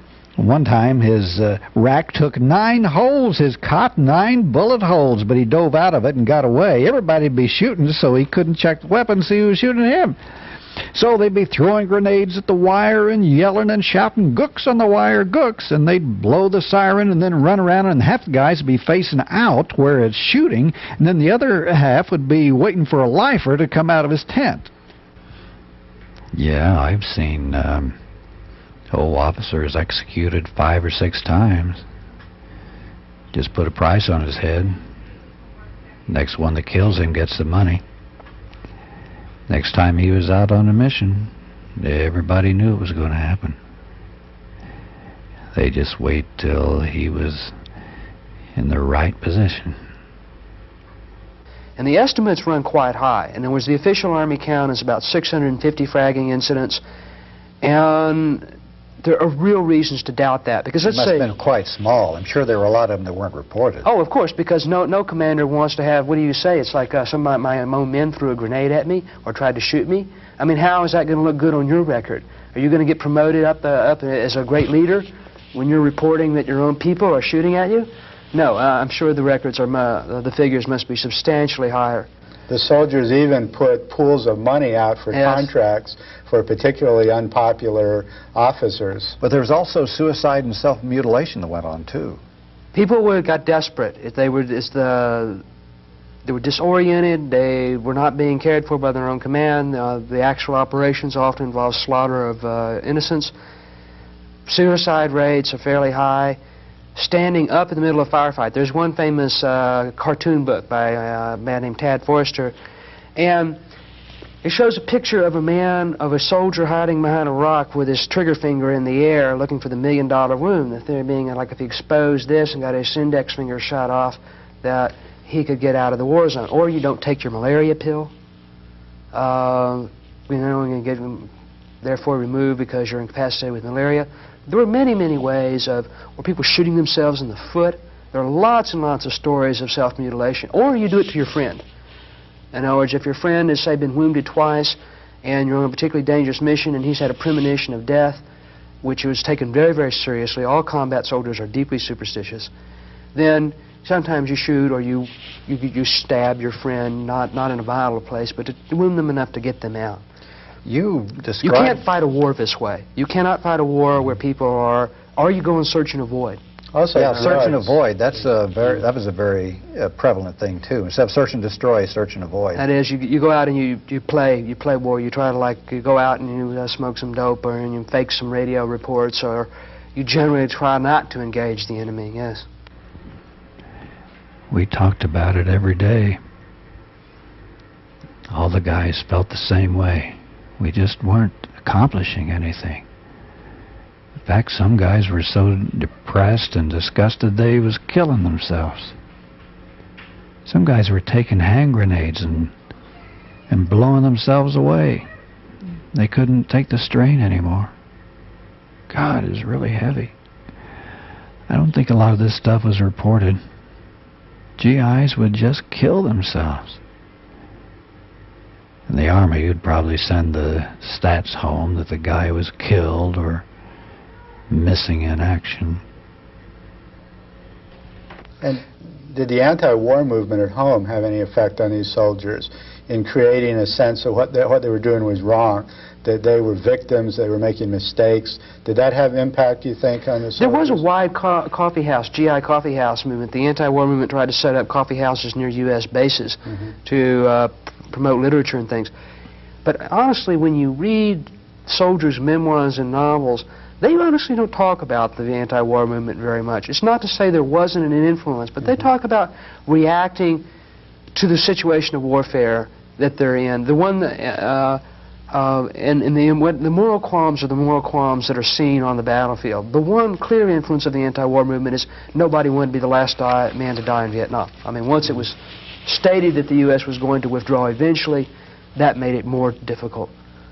There was one place in your book where you said that this actually was a class warfare that was going on, and that black soldiers were at the forefront of the fragging and the revolt.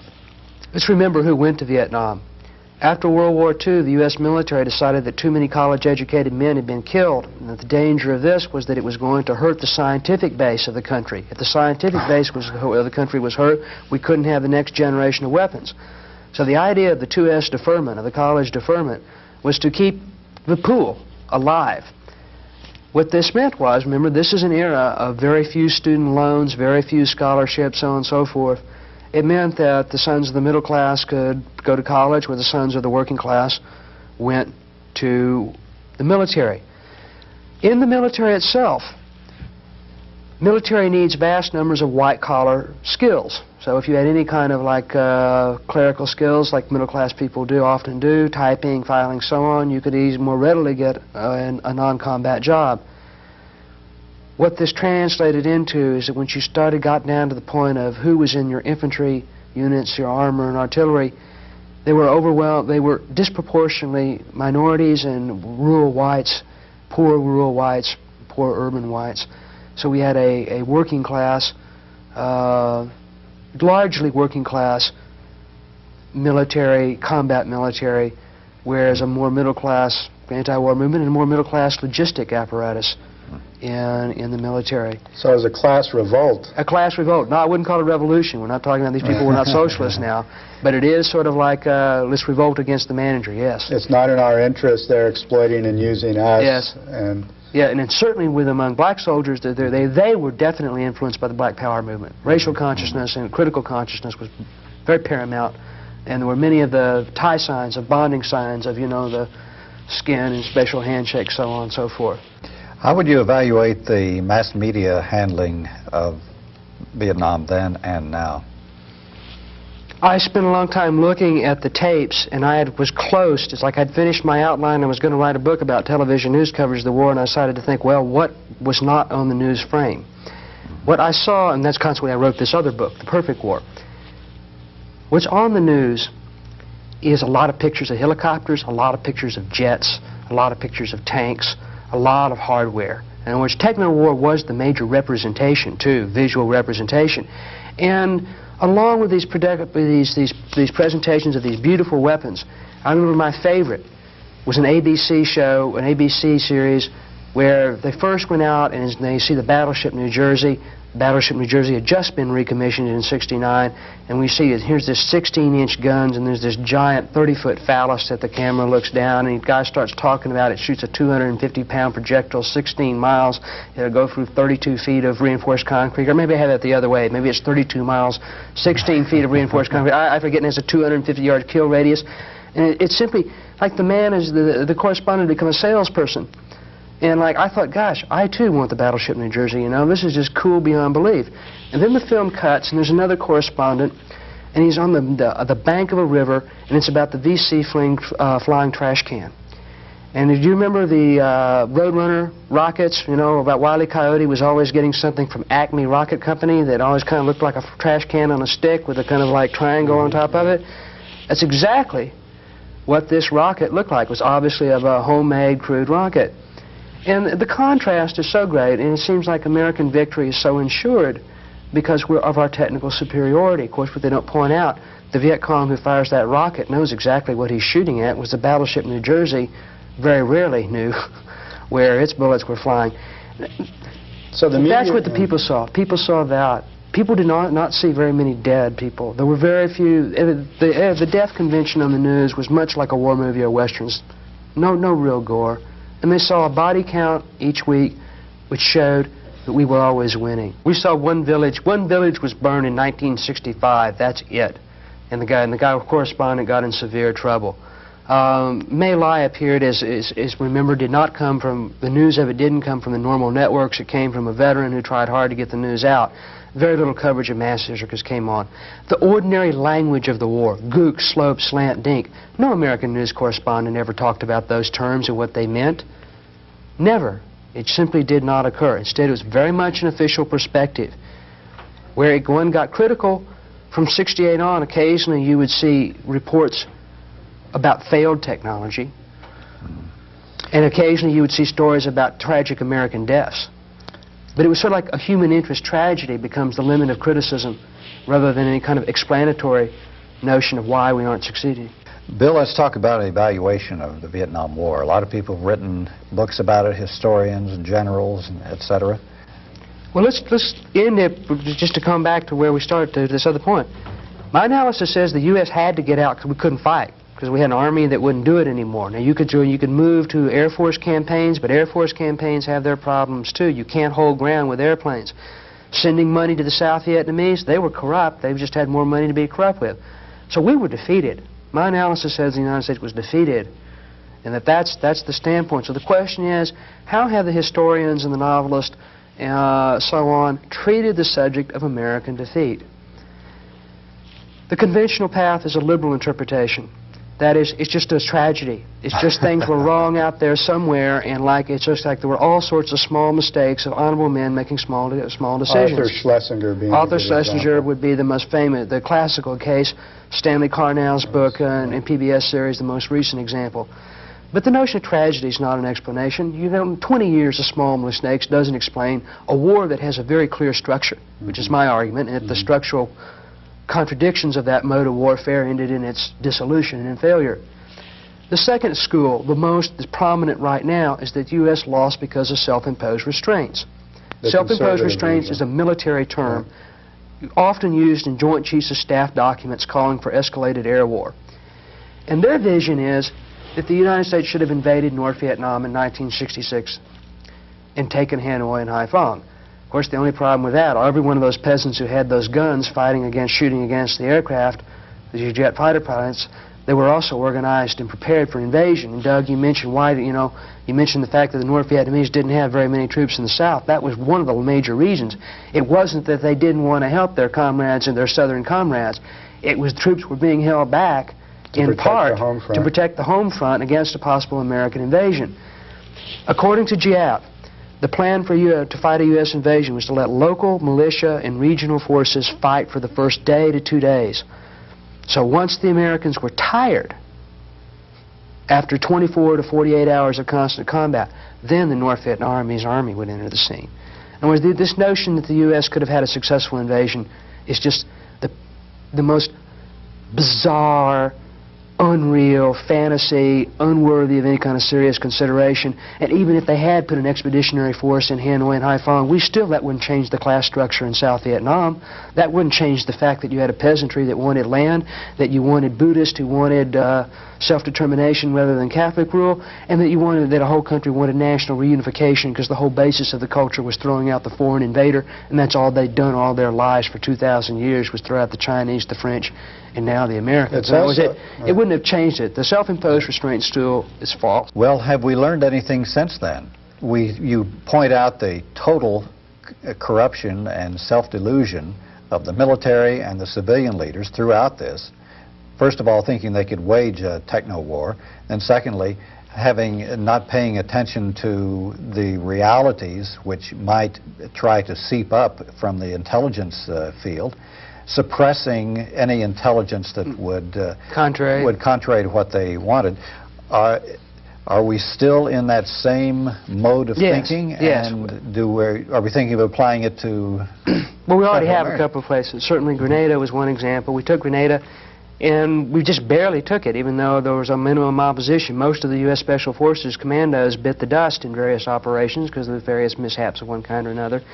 Also, the military's analysis is, well, not only did we fight with one hand tied behind our back, but we fought too slow. We needed more rapid escalation.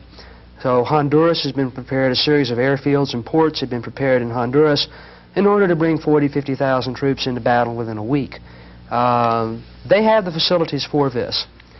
And they still have, many of the military have the delusion that they could probably take Managua and a few other places in a couple of weeks, rather than an extensive Central American war which would escalate tremendously, because the Nicaraguans have no choice except to expand the war outside of Nicaragua to make the battlefield bigger. If the battlefield's bigger, then the United States has to disperse its troops. If its troops are dispersed, you can't achieve victory. Back to Vietnam. Back to Vietnam. Sounds like they haven't learned a thing. They have not learned a thing. But then most haven't learned a thing. There are veterans, of course, in the U.S. who certainly don't want to see this. There are probably parts of the military in very subordinate positions who don't want to see a major escalation. But generally we're on track for another kind of major intervention. Whether or not it will be, since the Iran Agua crisis has emerged, that may be off for a while. I don't know. But there's certainly Philippines. There's another growing insurgency there. The chances for another major intervention and another series of self-delusions are very, very high, because the people, the officer corps who were successful in Vietnam are the people who are in charge now. The people who were the dissidents, the few handfuls of lieutenant colonels and majors who just got repulsed, they got out. They resigned. Most of them did. Ironically, the Army itself recognized this in 1970 in a War College study, which indicated that there is a significant difference between the ideal Army values such as honesty, integrity, bravery, justice, and responsibility, and the real values which are practiced by the military in order to promote career advancement. Here is the study's conclusion. The present climate does not appear to be self-correcting.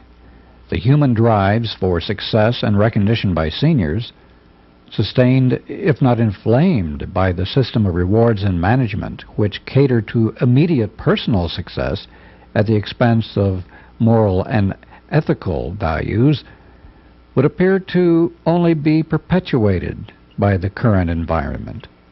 The fact alone that the leaders of the future are those who survived and excelled within the rules of the present system militates in part against any self-starting incremental return toward the practical application of ideal Army values. And then the final reason I note the problem of learning is that there are cultural reasons that make the American people want to believe the self-imposed restraint school. And that is, we are used to the tradition of the cowboy who comes in and saves a society against the enemies when the power structure cannot defend itself. The idea of a weak authority that has to be saved by a warrior shows up in many places in American culture. In the Western, in the detective hero is outside the law. All the Superman and the Masked Avenger figures of the 20s and 30s certainly are able to foil criminals that legal authorities cannot. But also, isn't there a deep belief that technology cannot fail certainly in American culture, that if we have enough technological or military force, we can't help but win a war? It's hard not to believe in your hardware. Americans don't learn about social relations. They don't learn about class structure every day in the newspaper or about cultural history every day in the newspaper. They learn about what's for sale. Then what is the lesson of Vietnam concerning the limits of techno-war, the situations in which techno-war can destroy, but it cannot achieve victory. It can destroy land, it can destroy people, but it can't create a government, it can't create a culture, it can't create a society. I mean, this was another thing we tried to do in Vietnam, to impose the model of the consumer society on them and American-style supposed democracy, where there'd be elections, in situations where these just couldn't work. Oh, well, It did work in a way. In other words, yeah, people can become corrupted. They did get into their drugs and their Hondas and things, but it just doesn't build a stable society. It doesn't build people who are willing to die for that society. That was the whole problem they had. You had plenty of corrupted Vietnamese, but when it looks like things were near, they weren't willing to go out and defend Saigon to the death, or not. Instead, they bought their tickets out to the United States. Whereas the peasants were willing to fight to death just for land. Yes. And just for getting rid of their landlords or local oppressors. Yes. It made perfect sense to them. And there's been this problem, this so-called Vietnam syndrome, which our leaders have been complaining about all these years, as if there was a sickness in the land. The Americans, a loss of will to fight, yes. But it looks like the American public had a clearer picture of what the war was all about than the leaders. But how would you assess that, and do you think that they were overcoming that Vietnam syndrome now so that they can... Well, I don't think the American public ever had an idea what was wrong. They just knew something was wrong and that it wasn't getting better. In fact, I think indeed their fuzziness made it easier for people to believe the self-imposed restraint school, to believe that we lost because we didn't fight hard enough.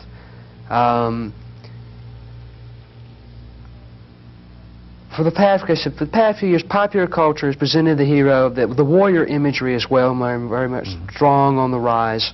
We've had many classical war movies made and several kind of variant war movies made. It's definitely a war culture.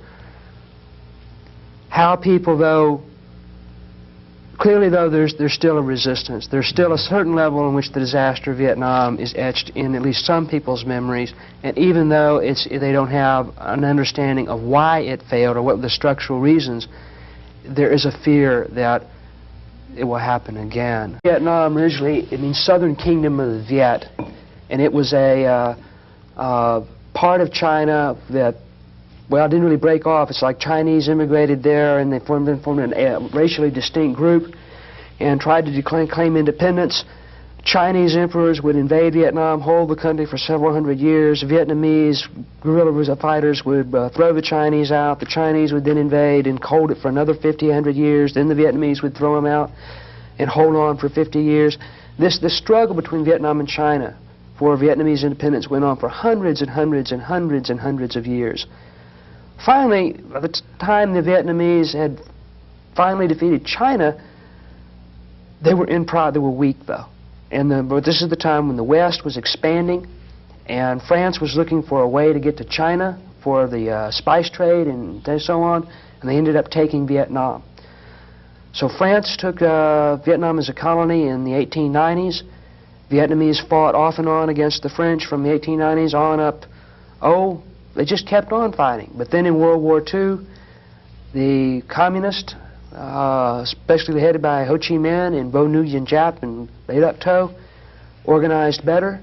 They fought against the Japanese, and then after declared their independence in '45, and ironically, American intelligence operatives supported that effort extensively. And Ho Chi Minh, as I understand it, looked at that time to the United States as a model to develop his country, not to the Soviet Union. His position was that he had paid off whatever he felt he ideologically owed to the Soviet Union, and that he was a free agent, he was not getting any assistance, and that the America, with the Declaration of Independence and with its stated anti-imperialist policy, was a far better possible ally. And it was a model of democracy for him, too, and at that time he was a nationalist and a Democrat to some extent. Certainly a nationalist. How much a Democrat? I'm not. I wouldn't. He was pretty much. He at least paid lip service to the democratic values and the anti-imperialist. But certainly a nationalist. Yeah. Well, then the Vietnamese defeated the French in '54 after 8 years of extensive warfare, extensive guerrilla warfare. And it's important for us to understand. The war in Vietnam was one country. It had been tentatively divided into 3 administrative zones by the French, but warfare was going on in all 3. When the war ended in '54, the country looked like a checkerboard. Some French in the north, some Vietnamese or Viet Minh in the north. Some French cities held in the south, other areas held by the Vietnamese communists. North and South Vietnam didn't exist. It was only a checkerboard. But then, at the Geneva peace talks in 1954, there was a land swap.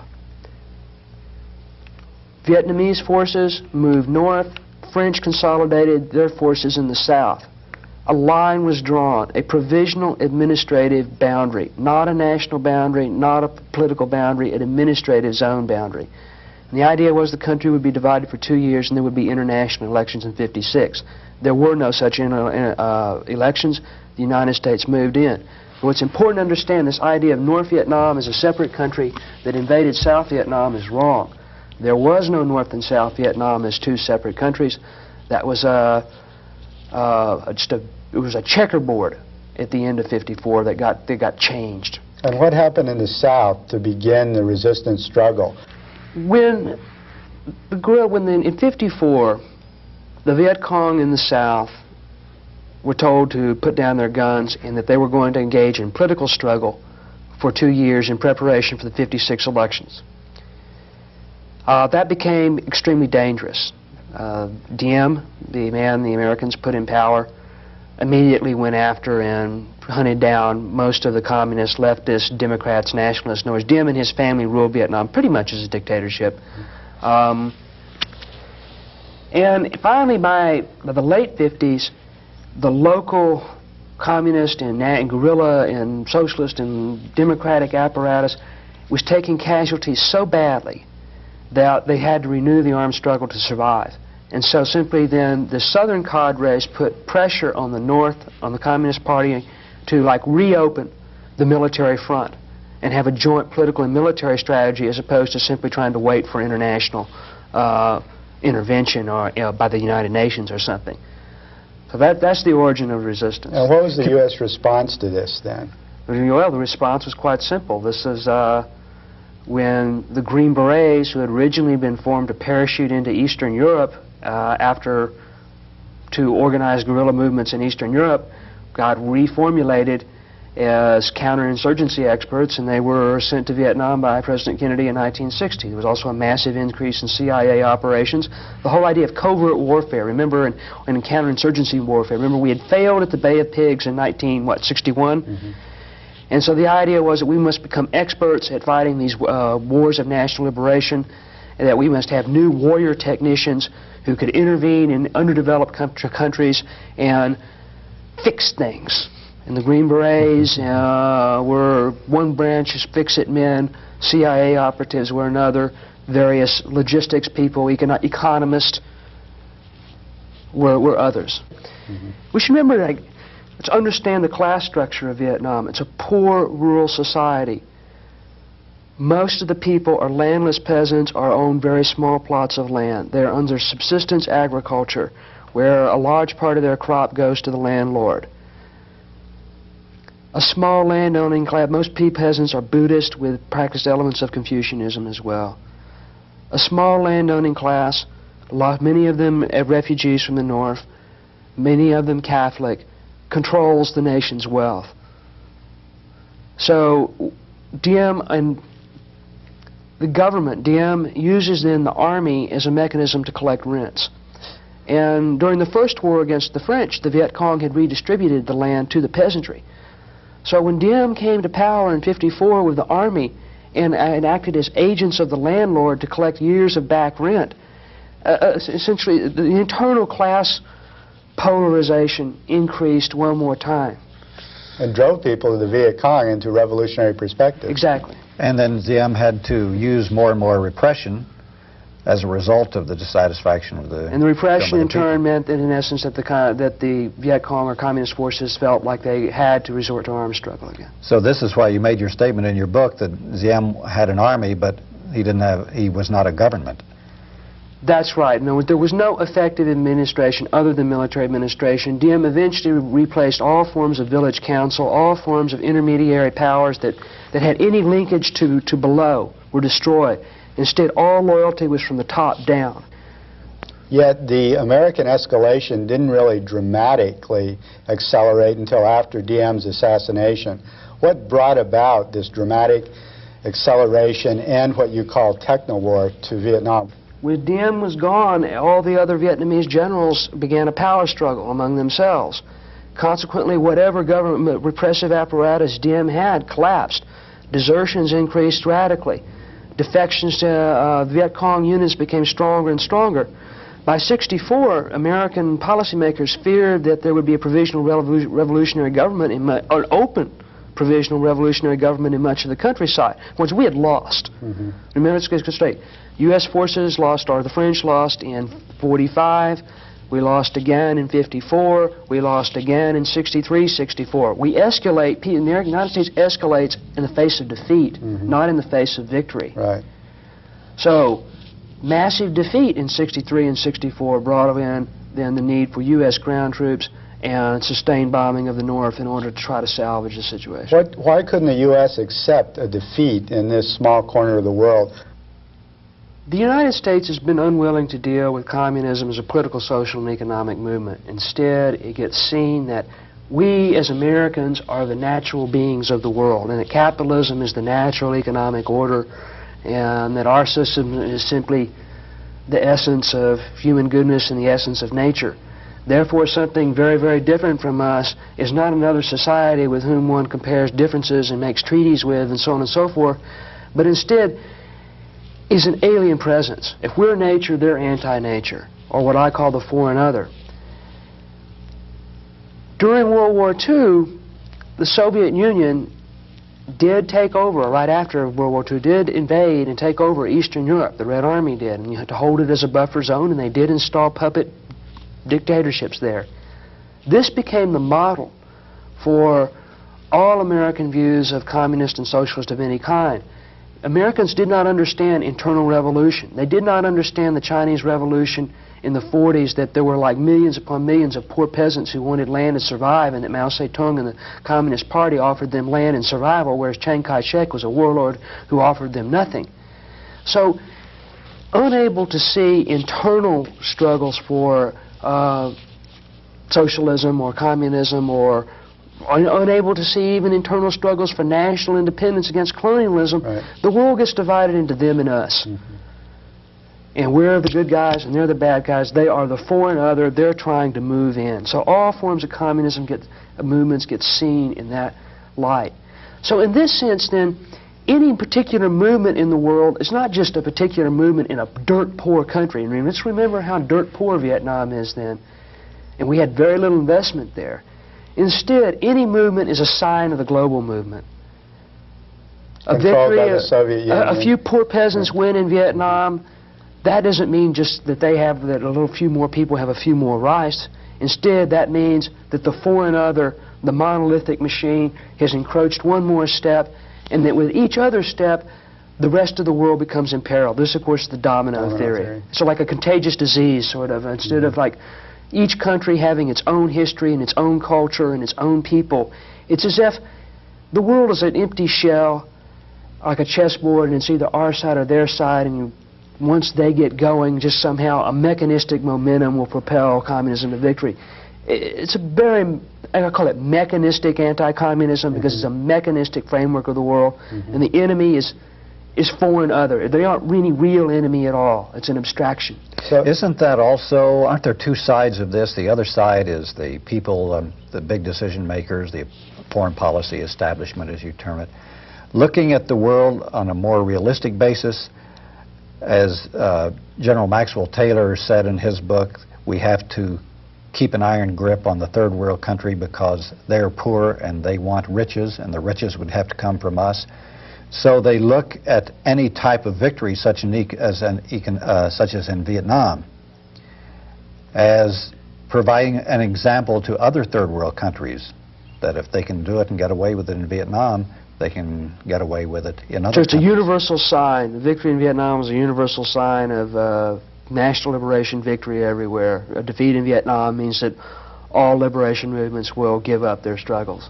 So, Bill, given the fact of this military-industrial complex in the United States that had built up a new military machine and model of warfare, given the mechanistic anti-communism that was motivating the foreign policy decisions of the U.S. foreign policy establishment, and given the collapse of the Diem South Vietnamese government in Vietnam, it was almost inevitable that U.S. involvement would intensify, that this war was not an accident, that this war was not just a policy mistake, but it was a consequence, basically, of U.S. foreign policy and U.S. industrial and military development since World War II. That this was the test case. This is where they had to test their war machine and stop communism. I really want to stress together that one of the principal arguments I'm trying to critique in my book is this notion that we just made one mistake after another, that nobody was really responsible for anything, that things just sort of slipped up. You don't go to war that way. You go to war far, far in advance. In '64, when Johnson was making announcements about the Gulf of Tonkin and just sort of like how it was a surprise attack, which it wasn't, and in early '65, when they were making announcements to the American public that maybe we'd send a few thousand more troops to Vietnam, they fully expected to send 200,000 people by the end of '65, another 100,000 by '66, and another 100,000 by '67. The estimates were already there that it'd take 500,000 men. So they had it was a planned out war. war. This was a planned warfare, a planned escalation. Well, Vietnam, America's longest war, its most costly war, its first military defeat, and its most nightmarish national trauma. People are still asking, what went wrong? How and why did the U.S. get involved? Was Vietnam a tragic mistake, as liberals claimed? Did the U.S. lose because of self-imposed constraints, as conservatives claim? Could we have won the war if we just unleashed the military machine and bombed the North Vietnamese back to the Stone Age? What was the cost of Vietnam, the human cost, the political cost, the economic cost to both the United States and the Vietnamese? One person who has been researching these questions for over 10 years is William Gibson, who has just published a book, The Perfect War, Techno-War in Vietnam, with Atlantic Monthly Press. Bill is a graduate of the University of Texas, where he did his undergraduate work, and he got his PhD at Yale University and is now a professor of sociology at Southern Methodist University in Dallas. And we're very pleased to have you with us today on Alternative Views, Bill, to discuss your Vietnam book. This is an incredible book, Bill. If you have read a lot about Vietnam, or if you have never read anything about Vietnam, this is the one you should read, because it shows the picture from the top, from the bottom, and it gives an explanation as to what really happened there and why things happened. Usually you come back with kind of an empty feeling of frustration or not really knowing, but after reading your book, you understand, which is incredible thing. You. And you get the emotional feeling, the impact, as well as what was happening in the mines. And these incredible stories like how the North Vietnamese were able to bring down American jets just by lying on their back and firing .45s and rifles up into the sky. But I'm getting ahead of the story. Yes, Bill, let's begin by talking about what, in your opinion, is distinctive about the Vietnam War. What brought about U.S. involvement in this ill-fated adventure? The most distinctive feature of the Vietnam War is that it was the first war in modern times to be fought from a managerial business perspective. During World War II, U.S. industry made a massive contribution to the war effort, and American military men and political leaders fully appreciated that effort. During World War II, the military partially adopted a business model of organization for their supply operation. After World War II, they began to think of combat as also a production process. The officer corps were seen not as gladiator heroes who were leading men in combat, but as war managers. In turn, the enlisted men were no longer the citizens of a nation, but they were workers. Managers and workers worked on a production line to produce deaths, and the product then was enemy body counts. So just as American society's strength, supposedly, was high technology, capital-intensive business, so too would we fight wars as high technology, capital-intensive warfare, and we would literally drive the other side bankrupt. So it's this production model of war, or what I call techno-war, that distinguishes at a primary structural level Vietnam from other warfare. So then in this way, we couldn't lose because we were fighting a small, underdeveloped, untechnical third world country with peasants, basically. Exactly. From an American perspective, if the only thing that counts in warfare is technology and economics, both in your economy and how you translate your economy into your military, then it was impossible for us to lose. It was theoretically impossible for an underdeveloped peasant economy to beat the United States. It just couldn't happen. Therefore, whenever we ran into a problem in 54 or 60 or 64, at every time the U.S. was defeated, we always thought that if we escalated to the next highest level, we would win. It's a closed system. And Bill, why was Vietnam chosen as the site for the first techno-war? There's no historical reason for Vietnam. In other words, really Vietnam as a country, as a people, as a culture, didn't really matter to the Americans. So there was nothing about the country per se to make us fight there. It was simply the time when this whole apparatus of warfare was developing vis-a-vis the time when the situation in Vietnam was deteriorating from an American perspective. Techno-war, or this production model of war, got its big push in the 50s. Because after World War II, when we had the hydrogen bomb or the atomic bomb, and then later the hydrogen bomb, and the Russians didn't, it seemed clear to us that our mastery of the world was just unsurpassed and we could not be challenged. But when the Russians had the bomb, we were in a situation of potentially mutual destruction, where they could destroy our industrial apparatus, then this made the Americans feel impotent. And so the question came is, how can we develop a form of warfare to exercise our power in the world without threatening nuclear war? And the idea, developed by Dr. Henry Kissinger, who at the time was a professor at political science at Harvard, was what's called limited war.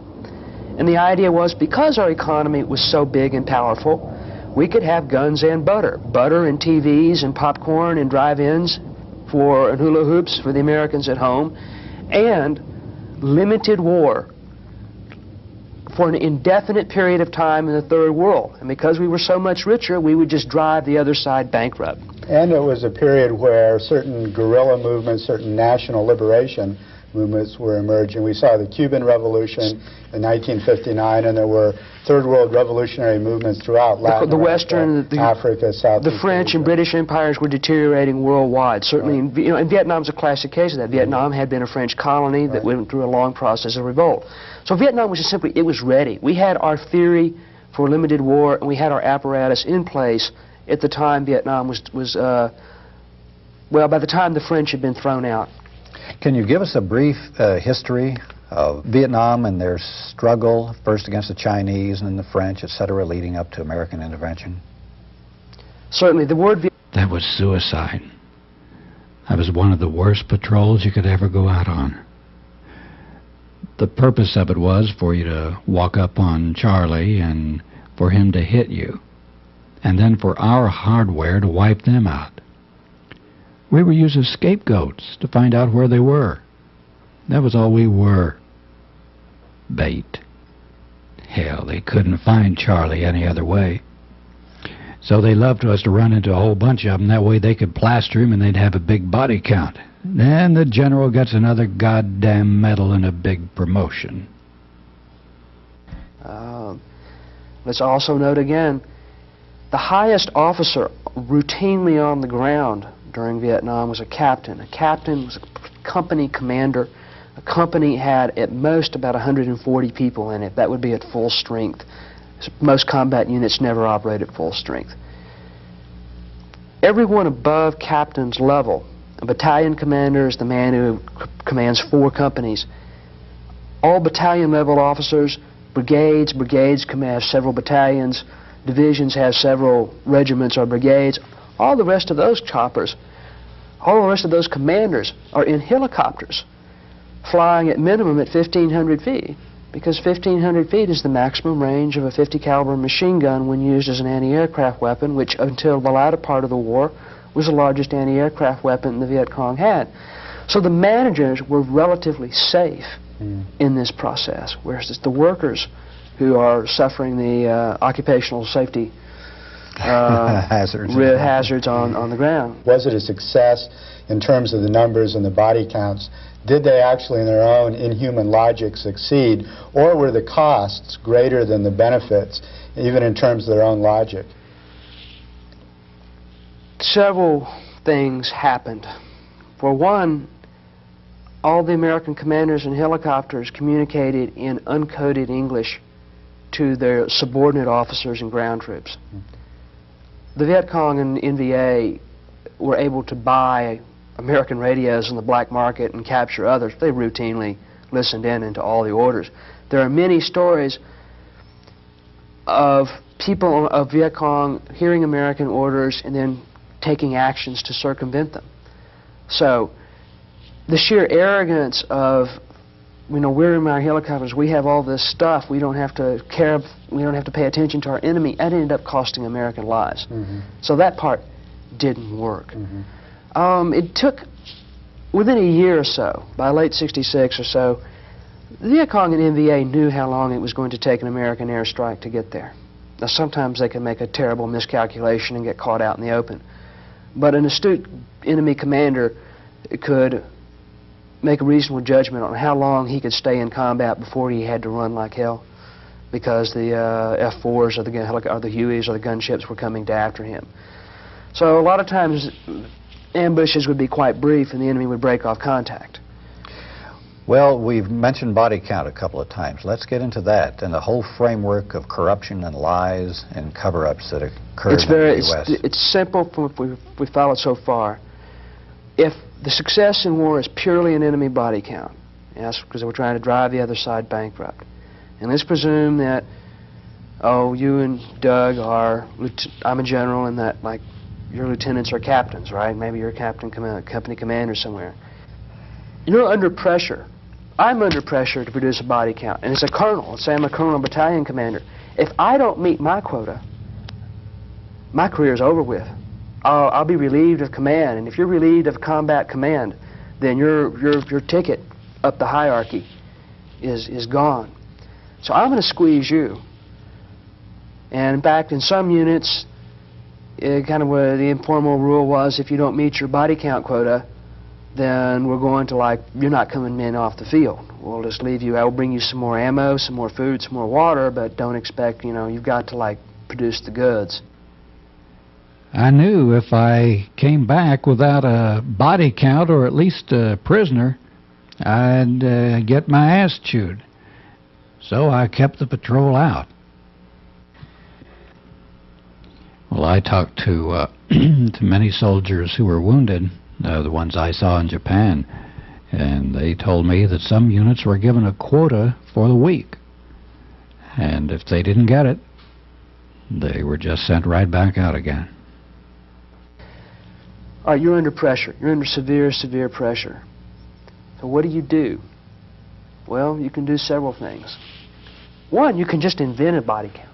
You can just out of the thin air and just say, call up and have tell everyone in your unit, tell your entire class there at UT to fire off their M16 for a minute, called a mad minute, and call up on the radio and report that you have a body count of 30 or a body count of 5 or something like that.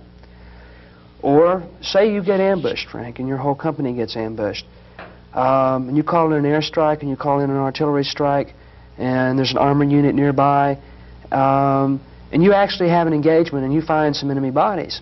Well, what are you going to do? Well, if you found 10 bodies and you've got 3 different units, artillery, air, and infantry involved, who's going to get the credit? What if you don't give credit to the artillery? What do you think might happen then? What if you say you fired but you missed? Does that sound like a wise policy to you? The artillery commander isn't going to give you any support the next time He might be around. kind of slow next time around. Or those F-4 pilots might have to have, they might get a little slow too. It's in your interest to reward everyone. And since everyone is under the same system, everyone needs body counts, why sure.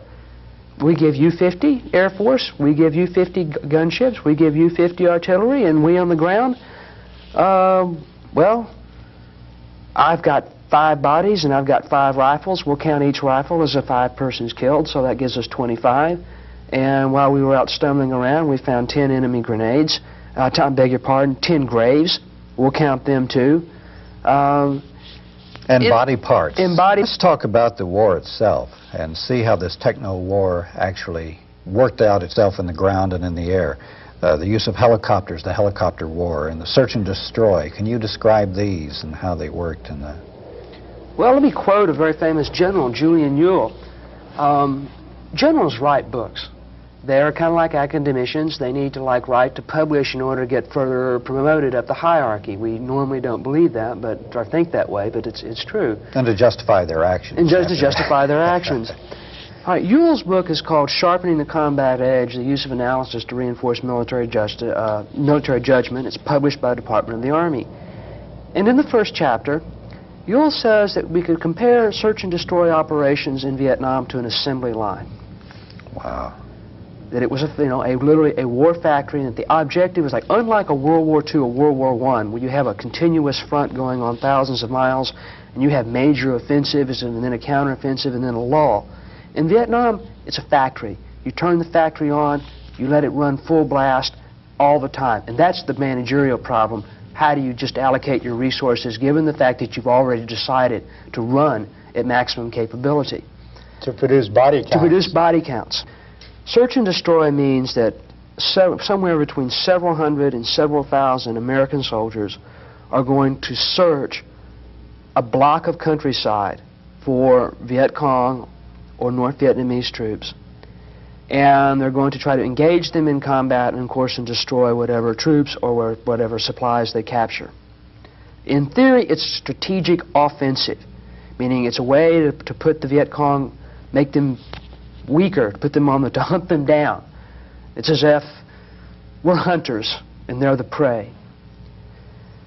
The objective is to kill the enemy so fast that we reach what's called the crossover point. This is General William Westmoreland's term.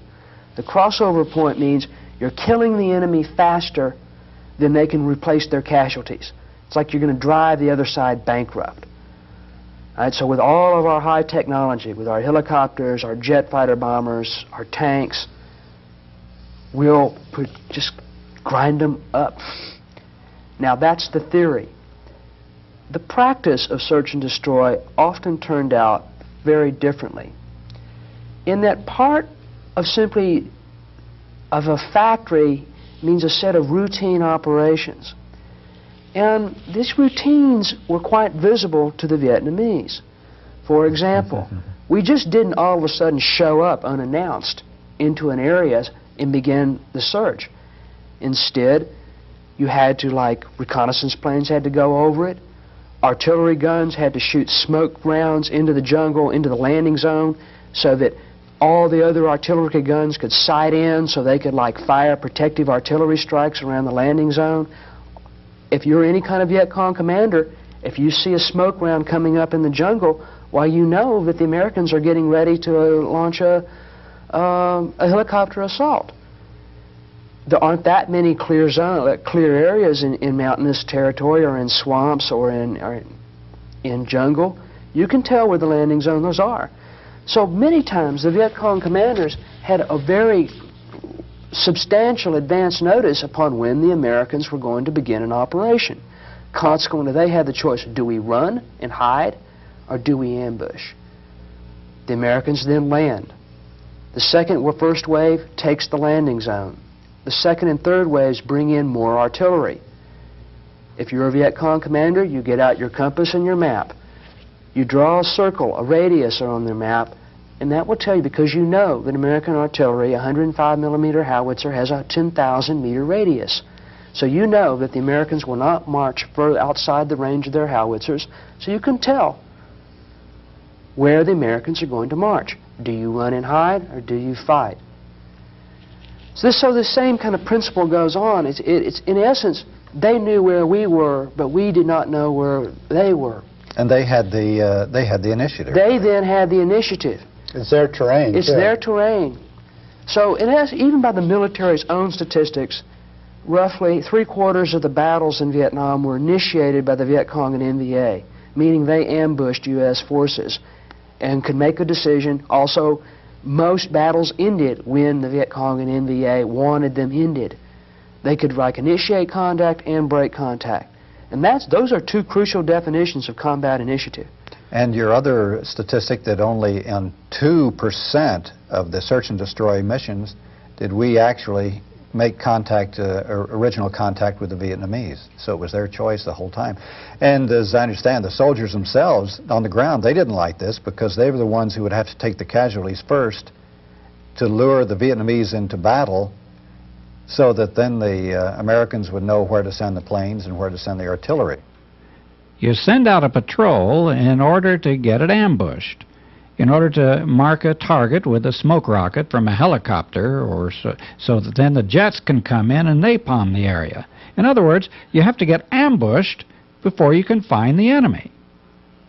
You know, when I began my Vietnam research, I had a hint that I was going to find a very cavalier attitude towards whether or not Vietnamese lived or died. I was surprised to understand the command's attitude towards their own soldiers. But let's think about it. We're talking about a production model of war again, or techno-war. These are the U.S. war managers. These are the U.S. war managers. Okay. We have a draft. We can replace all the labor that we lose can be replaced.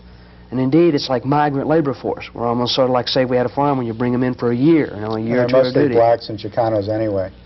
Quite all, well, not most, but a whole lot of them are. They're poor, working class whites. The idea was, so what if they walk into an ambush? We take some casualties that way, but then we'll call in our airstrikes and call in our artillery fire, and we'll use our technology then to get the body count. So, in essence, the ground troops were bait. They were being sent out on operations to be ambushed. And that's not a good way to survive in warfare. Night movement.